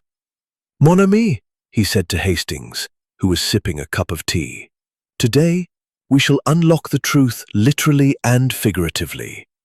This key, it is no mere trinket. It is the gateway to the heart of this mystery." Hastings set down his cup, his pulse quickening. "You think it opens the hidden chamber, Poirot? Are we going to try it today?" Poirot's eyes gleamed. "Précisément, Hastings. The chamber. It is the focal point of Monsieur Warrender's disappearance. Whatever he discovered, it lies within those walls. And someone in this house knows more than they admit." Determined to test the key, Poirot gathered Sir Reginald, Lady Margaret, Clara Warrender and Inspector Grange, and led them to the east wing, where the concealed door awaited. The air in the corridor was heavy with the scent of plaster and damp stone, and the faint creak of the scaffolding seemed to echo the tension among the group. Clara's face was pale, her hands clasped tightly, while Lady Margaret's composure was strained, her eyes darting to the stone wall. Sir Reginald shifted uncomfortably, and Grange, ever sceptical, muttered about the need for proper procedure. Poirot approached the hidden door, the key glinting in his hand. With a deliberate slowness, he inserted it into a barely visible slot in the stone, his movements precise. There was a soft click, followed by a low groan as the stone panel shifted, revealing a narrow, dark passage descending into the earth. A musty draught wafted up, carrying the scent of age and decay. "Good Lord," Hastings breathed, peering into the darkness. "It's real, a hidden chamber." "Indeed, mon ami," Poirot said, his voice calm but tinged with excitement. "But we must proceed with caution. The truth, it is..." Passage opened into a small, vaulted chamber, its walls lined with ancient stone, and its floor scattered with dust and debris. In the center stood a heavy oak chest, its surface carved with intricate patterns that spoke of a bygone era. The air was thick with the weight of secrets, and even Grange fell silent, his skepticism momentarily forgotten. Poirot approached the chest, his lantern casting eerie shadows on the walls. "This," he said softly, "is what Monsieur Warrender found. A relic of Thornbridge Hall's past, hidden for centuries. But what does it contain? And why was it worth his life? Clara's voice trembled as she spoke. Julian, he must have opened it. That's what he meant by a secret that could destroy reputations. Poirot knelt before the chest, examining its lock. The tarnished key fit perfectly, and with a gentle turn the lid creaked open, revealing a collection of yellowed documents, a leather-bound journal, and a small ornate box. Poirot carefully lifted the journal, its pages brittle with age, and opened it to reveal a series of entries written in a spidery hand. The writing was not Warrender's, but that of an ancestor of the Harcourt family, dated over 2 centuries ago. Mon Dieu, Poirot murmured, his eyes scanning the pages. This journal, it speaks of a scandal, a betrayal that brought shame to the Harcourt family, a secret marriage, a hidden heir, and a fortune concealed to protect the family's honor. Monsieur Warrender, he uncovered this, and it made him a target. Sir Reginald's face paled, his voice hoarse. A scandal? My family's history is impeccable, Monsieur Poirot. Surely this is nonsense. Poirot's gaze was unyielding. The truth, Sir Reginald, is rarely impeccable. These documents, they suggest that Thornbridge Hall was built on a foundation of deceit, and someone, perhaps someone in this house, did not wish this secret to see the light of day. Lady Margaret's composure cracked, her voice sharp. This is preposterous! You're suggesting one of us harmed Julian to protect some ancient scandal? I won't stand for such accusations! Poirot raised a hand, his tone calm but firm. Madame, I accuse no one, yet. But the facts, they speak. The blood in the cellars, the broken cufflink, the threatening notes, they all point to a desperate act to silence Monsieur Warrender. As Poirot examined the ornate box, he found it locked, its surface engraved with a crest that matched the Harcourt family's. This, he said, holding it up, may hold the final piece of the puzzle, but it requires another key, one that is not here. Clara's eyes widened. Julian had a small key on his watch chain. I saw it the day he disappeared. Could it be the one? Poirot nodded. But Hercule Poirot does not chase red herrings. The group returned to the main house, the weight of the chamber's secrets heavy on their shoulders. Poirot requested a private moment with Dr. Leonard Baxter, whose observant nature had intrigued him from the start. In the library, Baxter sat with his usual jovial demeanor, though his eyes betrayed a flicker of unease. Doctor, Poirot began, his voice soft but probing, you are a man of keen observation. You saw Monsieur Warrender in the library, agitated, glancing at his watch. Did you know of his discovery in the East Wing? Baxter adjusted his spectacles, his tone cautious. I knew he was excited about something, Monsieur Poirot. He mentioned finding a piece of history in the hall, but he wouldn't elaborate. I thought it was just his passion for architecture. And yet, Poirot said, his gaze piercing, you did not mention this before. Why, Doctor, did you hold back? Baxter's smile faltered. I didn't think it was relevant. I'm no detective, Monsieur Poirot. I didn't want to complicate things. Poirot's eyes narrowed. The truth, Doctor, is never a complication. It is the solution. And I suspect you know more than you admit. As Baxter left, visibly shaken, Poirot turned to Hastings. The good doctor, he is hiding something. Not guilt, perhaps, but knowledge. The pieces, they are falling into place, mon ami. Tomorrow we shall find the missing key, and with it, the truth. That evening, as the guests gathered in the drawing room, the tension was palpable. The discovery of the chamber had shaken them, and Poirot's relentless probing had stripped away their defences. Hastings watched as Clara clutched her brother's cufflink, her eyes filled with hope and fear. Lady Margaret avoided her husband's gaze, while Grayson's scowl seemed to mask a growing unease. Mrs. Carver's laughter was absent, and Baxter's joviality had given way to a quiet intensity. "Mon ami," Poirot said softly to Hastings as they retired for the night, "the hidden chamber has revealed much, but it is the human heart that holds the final secret. Tomorrow we shall shine a light into its depths."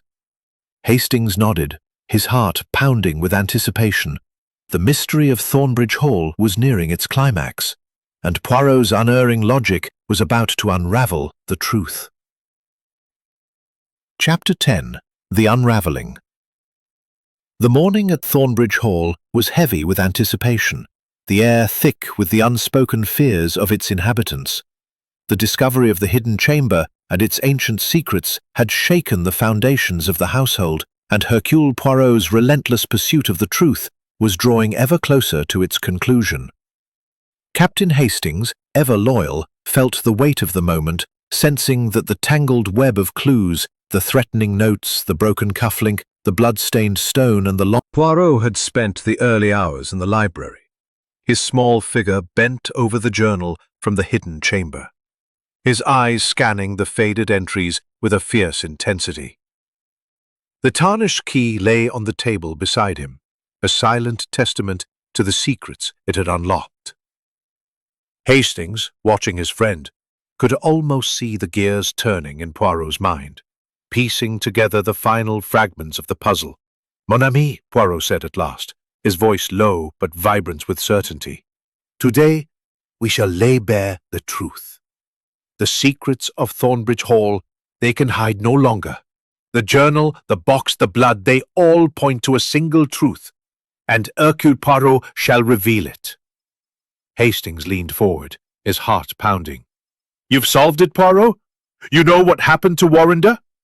Poirot's moustache twitched, a faint smile playing at his lips. "The solution, Hastings, is like a tapestry. Each thread must be placed with care, but yes, the pattern is clear. We must now confront the guilty, and for that we shall need all the players on the stage."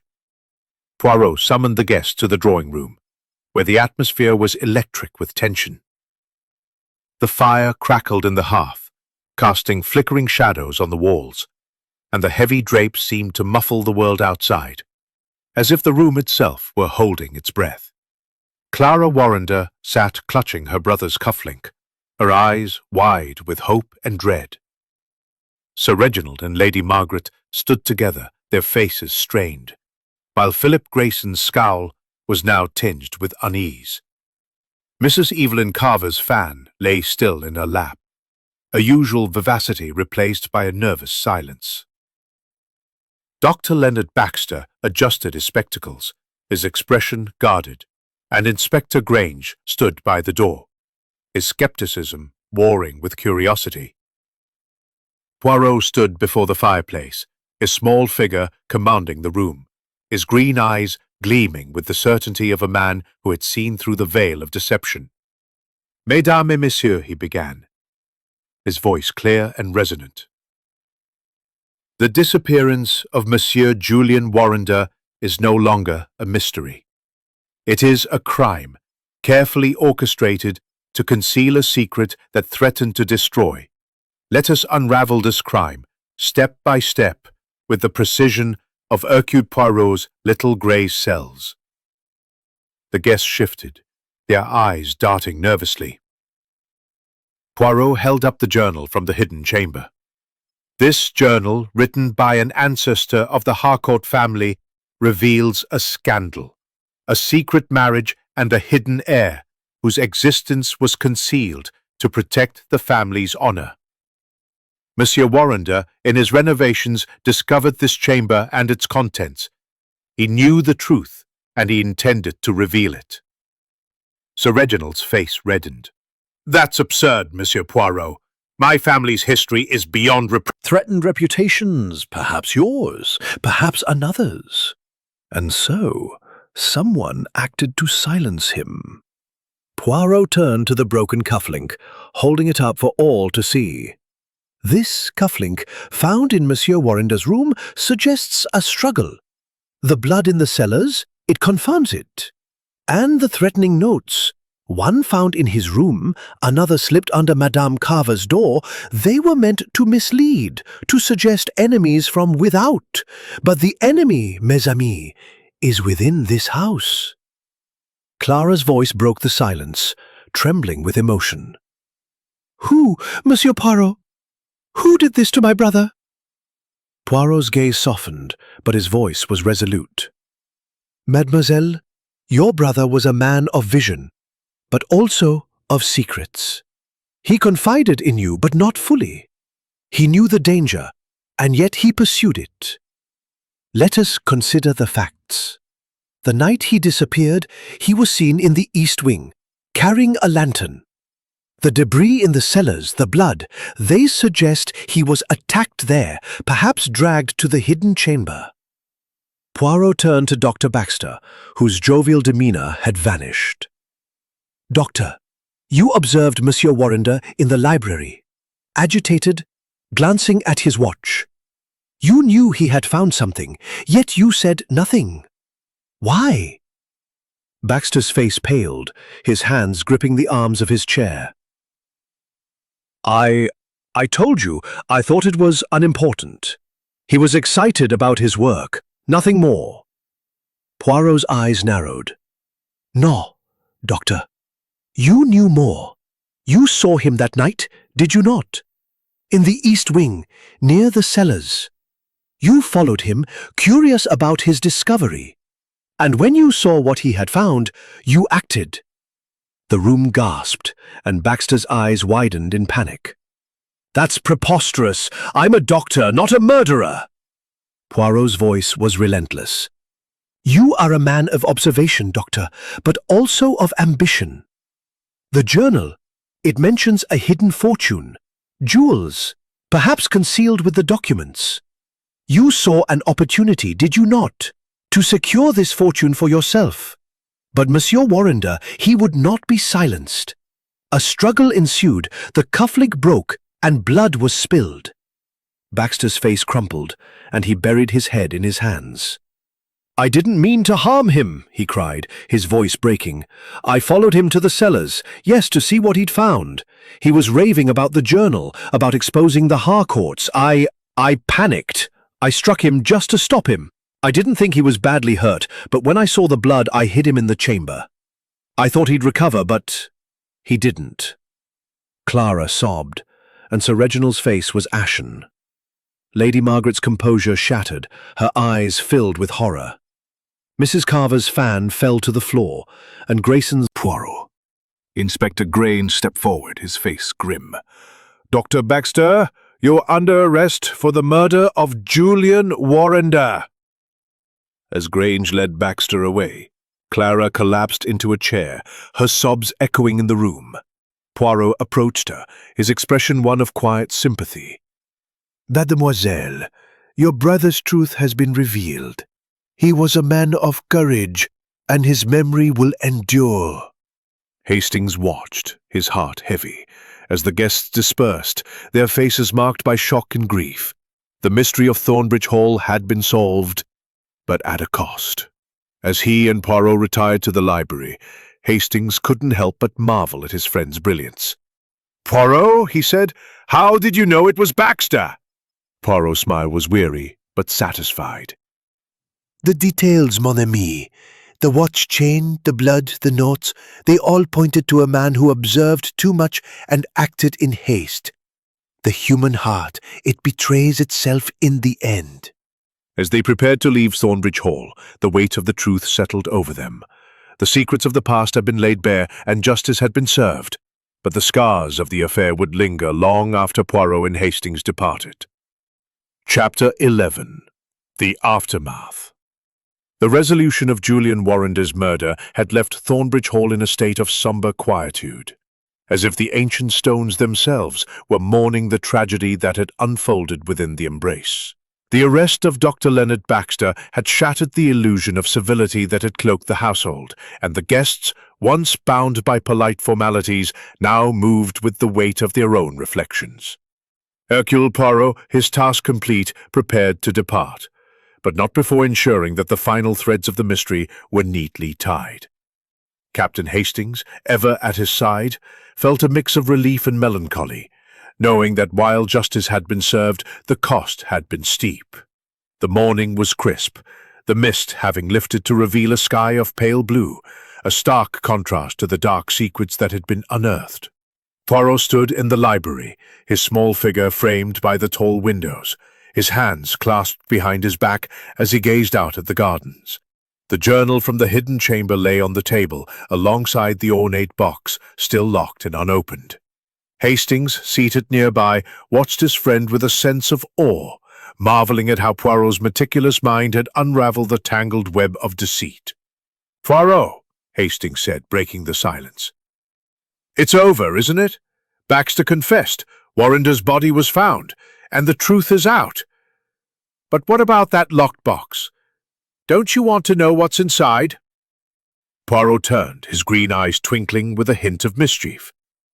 "Mon ami, the curiosity, it is a fine thing, but sometimes the truth is enough. The box, it holds the final secrets of the Harcourt family, a secret that no longer threatens. But for the sake of completeness, we shall presence of Sir Reginald and Lady Margaret, along with Clara Warrender, to witness the opening of the box." The group gathered in the library, their faces marked by a mixture of exhaustion and apprehension. Clara, still clutching her brother's cufflink, looked frail but resolute, determined to see the affair through to its end. Sir Reginald's shoulders were slumped, his pride shaken by the revelation of his family's scandalous past. Lady Margaret, the composure partially restored, stood with a quiet dignity, though her eyes betrayed a lingering unease. Inspector Grange, who had overseen the removal of Warrender's body from the hidden chamber, joined them, his face grim but respectful. "Monsieur Poirot," he said, "I'll admit I doubted you at first. But you've done what the police couldn't. The case is closed, thanks to you." Poirot inclined his head, his expression modest. "Merci, Inspector. But the truth, it's not mine alone to claim. It belongs to those who suffered, Mademoiselle Warrender most of all." Poirot produced the small key Clara had mentioned, recovered from the lake along with Warrender's watch during a second search prompted by Baxter's confession. With a delicate touch, he inserted it into the lock of the ornate box. The mechanism clicked, and the lid opened to reveal a collection of glittering jewels, emeralds, sapphires, and a single, flawless diamond nestled in a velvet lining. Alongside them was a faded letter, its ink barely legible, confirming the existence of a hidden heir whose claim to the Harcourt fortune had been suppressed centuries ago. Sir Reginald's breath caught, his eyes wide with shock. "My God," he whispered, This is what Julian found. A fortune hidden all these years." Lady Margaret's lips tightened, but she said nothing, her gaze fixed on the jewels. Clara's eyes filled with tears, her voice soft. Julian would have wanted the truth to come out, no matter the cost. He believed in honesty. Poirot nodded, his expression grave. "And so it has, mademoiselle. The jewels, they are yours by right, as the descendant of the hidden heir mentioned in the journal. But more than that, your brother's courage has ensured that the truth will not be buried again." Clara shook her head, her voice trembling. "I don't want the jewels. They're tainted with blood, Julian's blood. Let them be sold. The money given to charity in his name, that's what he would have wanted." Sir Reginald stepped forward, his voice hoarse but sincere. "Clara, I'm sorry. I had no idea about the chamber, the scandal. If I'd known, I would have protected Julian. You have my word. The proceeds from the jewels will honor your brother's memory." Lady Margaret placed a hand on Clara's arm, a voice softer than Hastings had ever heard it. Arrival of Mrs. Evelyn Carver, who had lingered on the fringes of the investigation, her usual levity replaced by a quiet introspection. "Monsieur Poirot," she said, her voice subdued, "I owe you an apology. I treated this affair as a game, but it was far more serious. Thank you for finding the truth. Poirot's smile was gentle. Madame, the heart seeks lightness in the face of darkness. You meant no harm. But now, we must all face the truth, however painful. As the group dispersed, Poirot and Hastings prepared to leave Thornbridge Hall. The case had been solved, the guilty apprehended, and the secrets of the past laid bare. Yet, as they stepped into the waiting car, Hastings couldn't shake a sense of unease. "Poirot," he said, "do you think there's more to this? Something we missed?" Poirot's eyes twinkled, though his expression was weary. "Mon ami, there is always more to a story, but not every thread needs to be pulled. The heart of this mystery, the murder of Julian Warrender, has been resolved. The rest, it belongs to the future." As the car rolled away from Thornbridge Hall, its ancient stones receding into the distance, Hastings looked back, his thoughts lingering on the lives forever changed by the events of the past days. Poirot, beside him, closed his eyes, a faint smile playing on his lips, content in the knowledge that his little grey cells had once again triumphed over deceit. The mystery of Thornbridge Hall was closed, but its echoes would resonate in the hearts of those who had witnessed its unraveling, a testament to the enduring power of truth. Chapter 12. The Departure. The sun hung low over Thornbridge Hall, casting long shadows across the manicured lawns as Hercule Poirot and Captain Hastings prepared to leave the estate that had been the stage for such a grim drama. The resolution of Julian Warrender's murder and the revelation of the Harcourt family's hidden scandal had left the household subdued, its inhabitants grappling with the aftermath of truth laid bare. The air was crisp, carrying the faint scent of autumn, and the ancient stones of the hall seemed to stand in silent witness to the secrets they had guarded for centuries. Poirot stood by the car, his small figure immaculate in his tailored coat, his moustache perfectly groomed despite the weight of the case. He adjusted his hat with a precise gesture, his green eyes scanning the facade of Thornbridge Hall one last time. Hastings, beside him, hefted their bags into the boot, his mind still reeling from the events of the past days. The image of Clara Warrender's tear-streaked face, the glittering jewels in the ornate box, and Dr. Baxter's broken confession lingered like ghosts in his thoughts. "Poirot," Hastings said, closing the boot with a thud. "Heavy." Poirot turned to his friend, his expression one of quiet understanding. "Mon ami, the truth, it is a double-edged sword. It brings justice, yes, but also pain. For Mademoiselle Warrender, the loss of her brother is a wound that will not soon heal. For the Harcourts, the scandal is a burden they must now carry. But we, Hastings, we have done our part. The truth is free, and that is enough."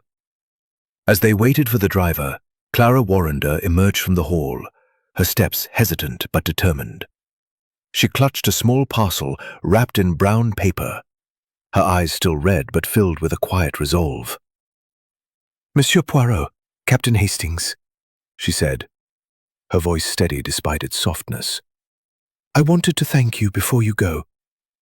You've given the answers, even if they're painful, and I want you to have this." She handed the parcel to Poirot, who accepted it with a courteous nod. "Mademoiselle, your gratitude is more than enough. But what is this?" Clara managed a faint smile. "It's one of Julian's sketchbooks. Not the ones from the chamber, but a personal one. He drew the gardens, the hall, the dreams he had for this place. I thought you should have it as a reminder of the man he was." Poirot's eyes softened as he unwrapped the parcel, revealing a leather-bound sketchbook filled with intricate drawings of Thornbridge Hall's architecture and grounds, each page infused with Warrender's passion and vision. "Merci, mademoiselle," he said, his voice warm. "This is a treasure, a testament to your brother's spirit. I shall keep it with care. Clara nodded, her eyes glistening. He'd be glad to know his work meant something. And the jewels, they'll be sold as I asked. The money will fund a scholarship in Julian's name for young architects. It's what he would have wanted. Poirot inclined his head, his expression one of respect. A fitting legacy, mademoiselle. Your brother's light will shine on. As Clara returned to the hall, Sir Reginald and Lady Margaret appeared at the entrance, their faces marked by the strain of the past days. Sir Reginald approached, his usual bluster replaced by a quiet sincerity. Monsieur Poirot, Captain Hastings, he said, I owe you an apology. I doubted you, but you saved my family from further disgrace. The scandal, it's a bitter pill, but we'll face it. And Clara's wish for the jewels will be honored. Lady Margaret, her composure restored but softer than before, added, You've brought clarity to a dark time, Monsieur Poirot. We won't forget that. Poirot bowed slightly, his tone gracious. The truth, it is its own reward, madame, monsieur. But I am glad to have served you. As the car pulled away, the gravel crunching beneath its wheels, Hastings glanced back at Thornbridge Hall, its towering silhouette receding. Harcourts. Even Mrs. Carver. How do they go on? Poirot's gaze was distant, his voice thoughtful. They go on, mon ami, as people always do. With pain, with courage, with hope. The scars remain, but so does the strength to heal. And we carry the memory of their stories, a reminder of why we seek the truth. The car wound through the countryside, the rolling hills a blur of green and gold. Hastings opened Warrender's sketchbook, his fingers tracing the delicate lines of a drawing, a vision of Thornbridge Hall as it might have been, vibrant and alive. He felt a pang of sadness for the man whose dreams had been cut short, but also a sense of peace, knowing that justice had been served. As they neared the train station, Poirot leaned back, his eyes closing as a faint smile played on his lips. Another case closed, Hastings, he murmured. The little grey cells, they have not failed us. Hastings chuckled, the weight of the mystery lifting slightly. They never do, Poirot. They never do. And so, with the echoes of Thornbridge Hall fading behind them, Poirot and Hastings moved on to their next adventure, leaving behind a house forever changed by the truth they had uncovered. Chapter 13. Reflections on Truth. The train to London rattled through the countryside, its steady rhythm a soothing counterpoint to the tumult of the past days at Thornbridge Hall. Hercule Poirot sat by the window, his small figure framed against the passing blur of green fields and distant hills, his eyes half closed in contemplation. Captain Hastings, seated opposite, clutched Julian Warrender's sketchbook, its leather cover worn but warm in his hands. The weight of the case lingered, not as a burden but as a quiet reminder of the lives touched and the truths uncovered. The carriage was nearly empty, save for a few travellers dozing or reading newspapers, and the soft clatter of the train allowed for a moment of introspection. Hastings glanced at Poirot, whose serene expression belied the intensity of his mind. Poirot, he said, breaking the silence. This case, it's left me thinking. Warrender's death, Clara's grief, the Harcourt's scandal. It all feels so much bigger than just solving a crime. Poirot opened his eyes, his gaze sharp but kind. Mon ami, you are correct. A crime, it is never just a crime. It is a ripple in the pond of human lives, touching all who stand near. The truth we uncover, it brings justice, but also change. Sometimes painful, sometimes healing. For Mademoiselle Warrender, it is both.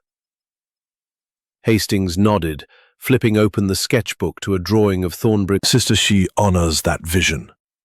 The scholarship, it will keep his spirit alive, nurturing others to dream as he did. The train slowed as it approached a small station, the platform bustling with passengers and porters. Poirot's gaze drifted to the window, his voice thoughtful. The case of Thornbridge Hall, it reminds us, mon ami, that secrets, they are like shadows. They grow long in the darkness, but when the light of truth shines, they cannot endure. Dr. Baxter, he sought to hide in those shadows, but the little gray cells, they are relentless. Hastings chuckled softly. Relentless indeed. I still don't know how you pieced it all together, the cufflink, the blood, the notes. You made it look so simple in the end. Poirot's eyes twinkled. Simple? No, Hastings, it is never simple. It is order, method, the careful arrangement of facts. The cufflink told of a struggle, the blood of violence, the notes of desperation, and the journal, it revealed the motive. A secret so powerful it drove a man to murder. Each clue, it was a thread, and Hercule Poirot, he weaves them into the tapestry of truth. As the train pulled away from the station, Hastings leaned back, his thoughts drifting to the people they had left behind. Do you think the Harcourts will recover, Poirot? That scandal, it's a stain on their name. Poirot considered the question, his fingers tapping lightly on the armrest. The Harcourts, they are resilient, as old families often are. Sir Reginald, he will bear the shame with stoicism, and Lady Margaret, she will rebuild their reputation with her strength. The truth, it wounds, but it also frees. They will move forward, as must we all. The conversation lapsed into a comfortable silence, the rhythm of the train lulling them into reflection. Hastings thought of Mrs. Evelyn Carver, whose levity had masked a deeper sensitivity, and Philip Grayson, whose gruff exterior hid a complex rivalry with Warrender. Each had been touched by the case, their lives altered by the revelations in ways they could not yet fully comprehend. As the train neared London, the skyline of the city began to emerge, its spires and smokestacks a stark contrast to the quiet grandeur of Thornbridge Hall. Poirot straightened in his seat, his expression one of quiet satisfaction. Another chapter closed, Hastings, he said, his voice soft but firm. But the book of life, it is never finished. There will always be another mystery, another truth to uncover. Hastings smiled, closing the sketchbook with care. And you'll be there to solve it, Poirot, with those little gray cells of yours. Poirot's laugh was warm, a rare sound that filled the carriage with lightness. Oui, mon ami, as long as there are secrets, Hercule Poirot will be there to shine the light. The train pulled in, Resolved, its shadows dispelled. But as Poirot and Hastings made their way through the crowd, the sketchbook tucked under Hastings' arm, they carried with them the echoes of a case that had tested their resolve and reaffirmed their purpose. The truth, as always, was their guide, and the world, with all its secrets, awaited their next adventure. Chapter 14. A New Dawn. The London skyline loomed ahead as Hercule Poirot and Captain Hastings stepped off the train, the clamour of the city, a sharp contrast to the sombre quiet of Thornbridge Hall. The case of Julian Warrender's murder had been solved, its secrets laid bare, but the echoes of the affair lingered in their minds like the faint toll of a distant bell. Poirot, ever composed, adjusted his hat with a precise flick of his wrist, his green eyes scanning the bustling platform with a quiet satisfaction. Hastings, clutching Warrender's sketchbook, felt a sense of closure, tempered by the weight of the lives forever altered by their investigation. The air was crisp with the promise of autumn, and the streets of London hummed with life, cabbies shouting, newsboys hawking papers, and the steady rhythm of footsteps on the pavement. As they made their way to Poirot's flat, Hastings broke the companionable silence. "Poirot, do you ever feel, I don't know, changed by a case like this? Clara's courage, Baxter's betrayal, it's all so human, isn't it?" Poirot's moustache twitched, a faint smile softening his features. "Mon ami, every case, it is a mirror to the human soul. We see courage, yes, but also weakness, greed, fear. The case of Thornbridge Hall, it has shown us both the darkness and the light. For Hercule Poirot, each mystery is a lesson, a reminder that the truth, it is both a burden and a gift."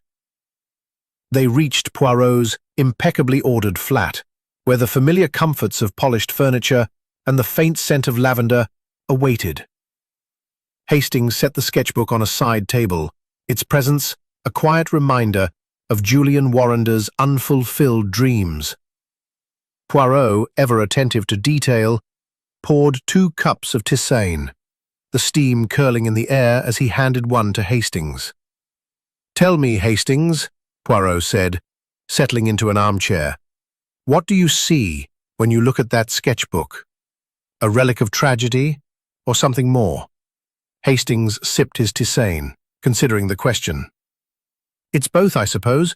A tragedy, yes, because Warrender died for his discovery. But it's also hope, his vision, his art. They live on in those pages. And Clara's plan for the scholarship. That's a kind of redemption, isn't it?" Poirot nodded, his eyes gleaming with approval. "Précisément, mon ami. The human spirit, it endures." Entered, a usual efficiency softened by a rare smile.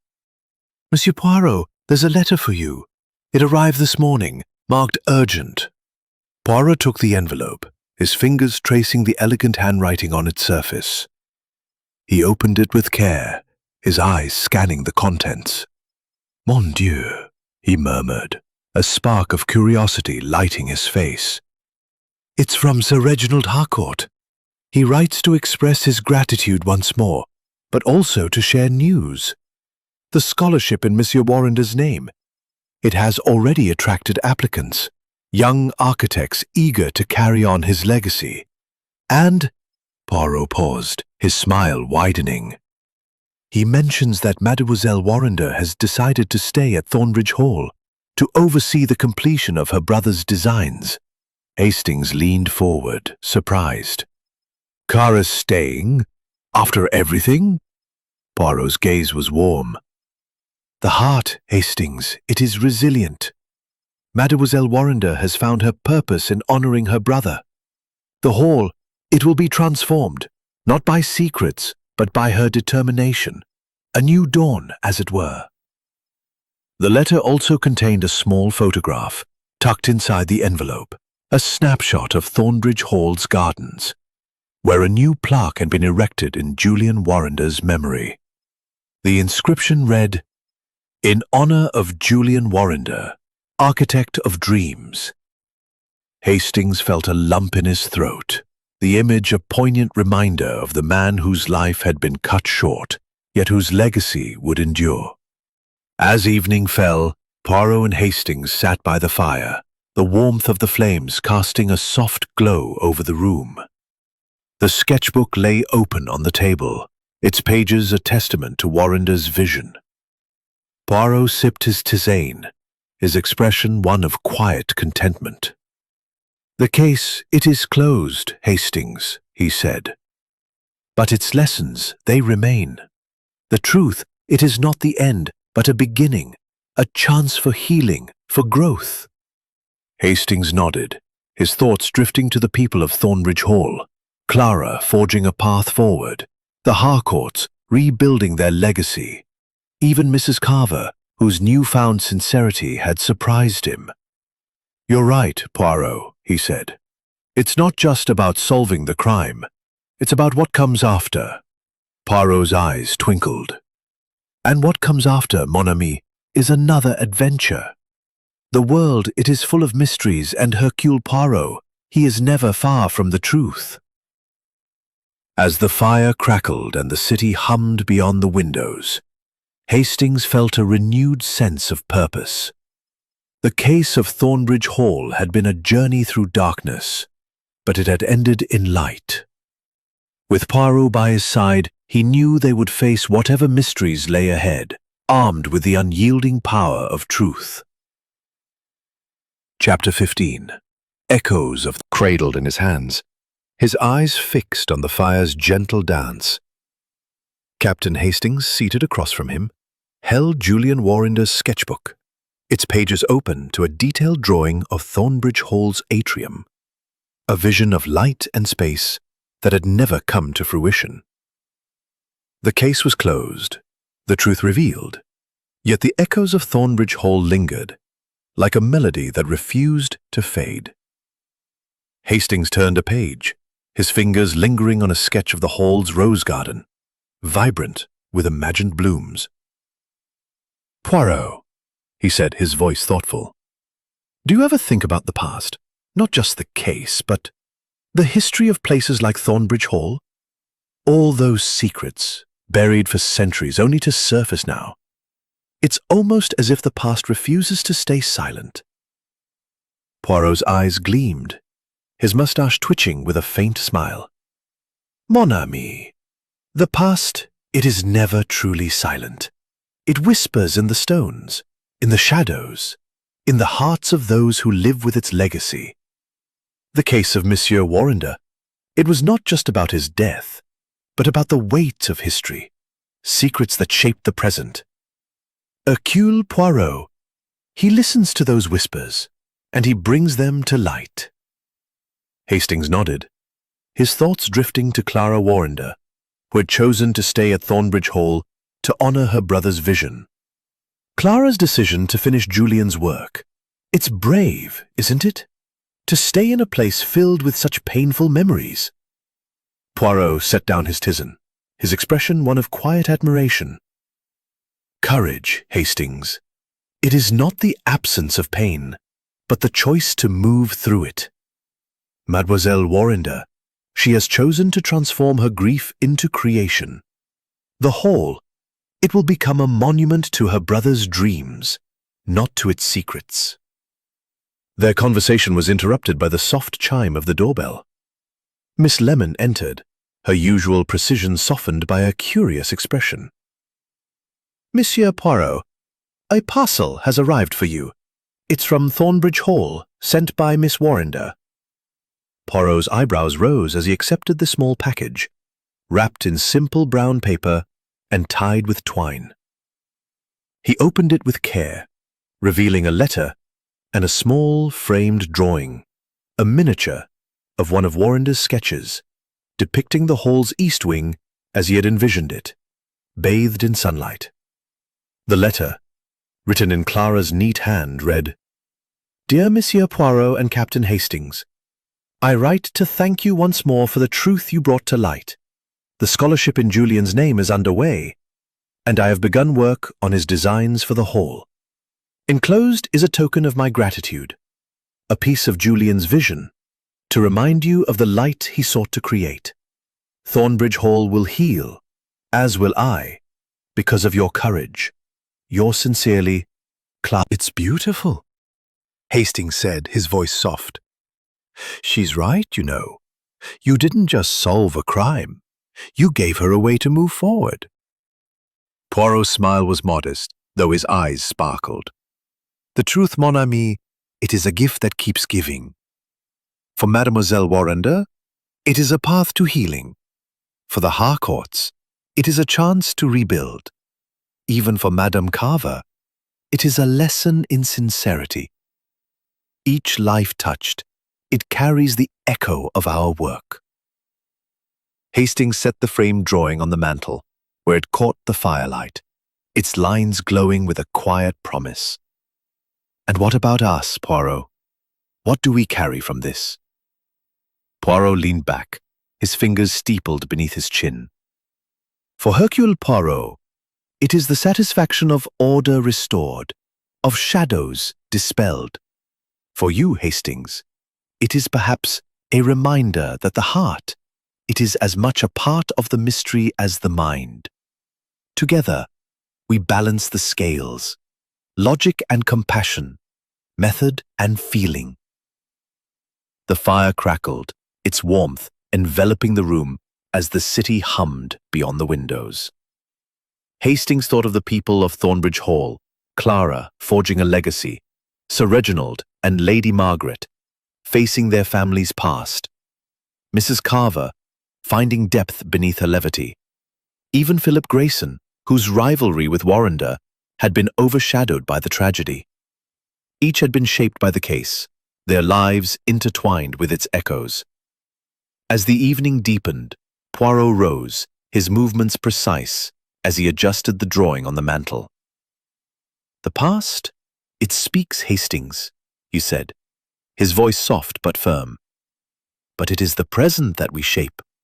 The case of Thornbridge Hall, it is a chapter closed, but the book of life, it continues. And we are its authors."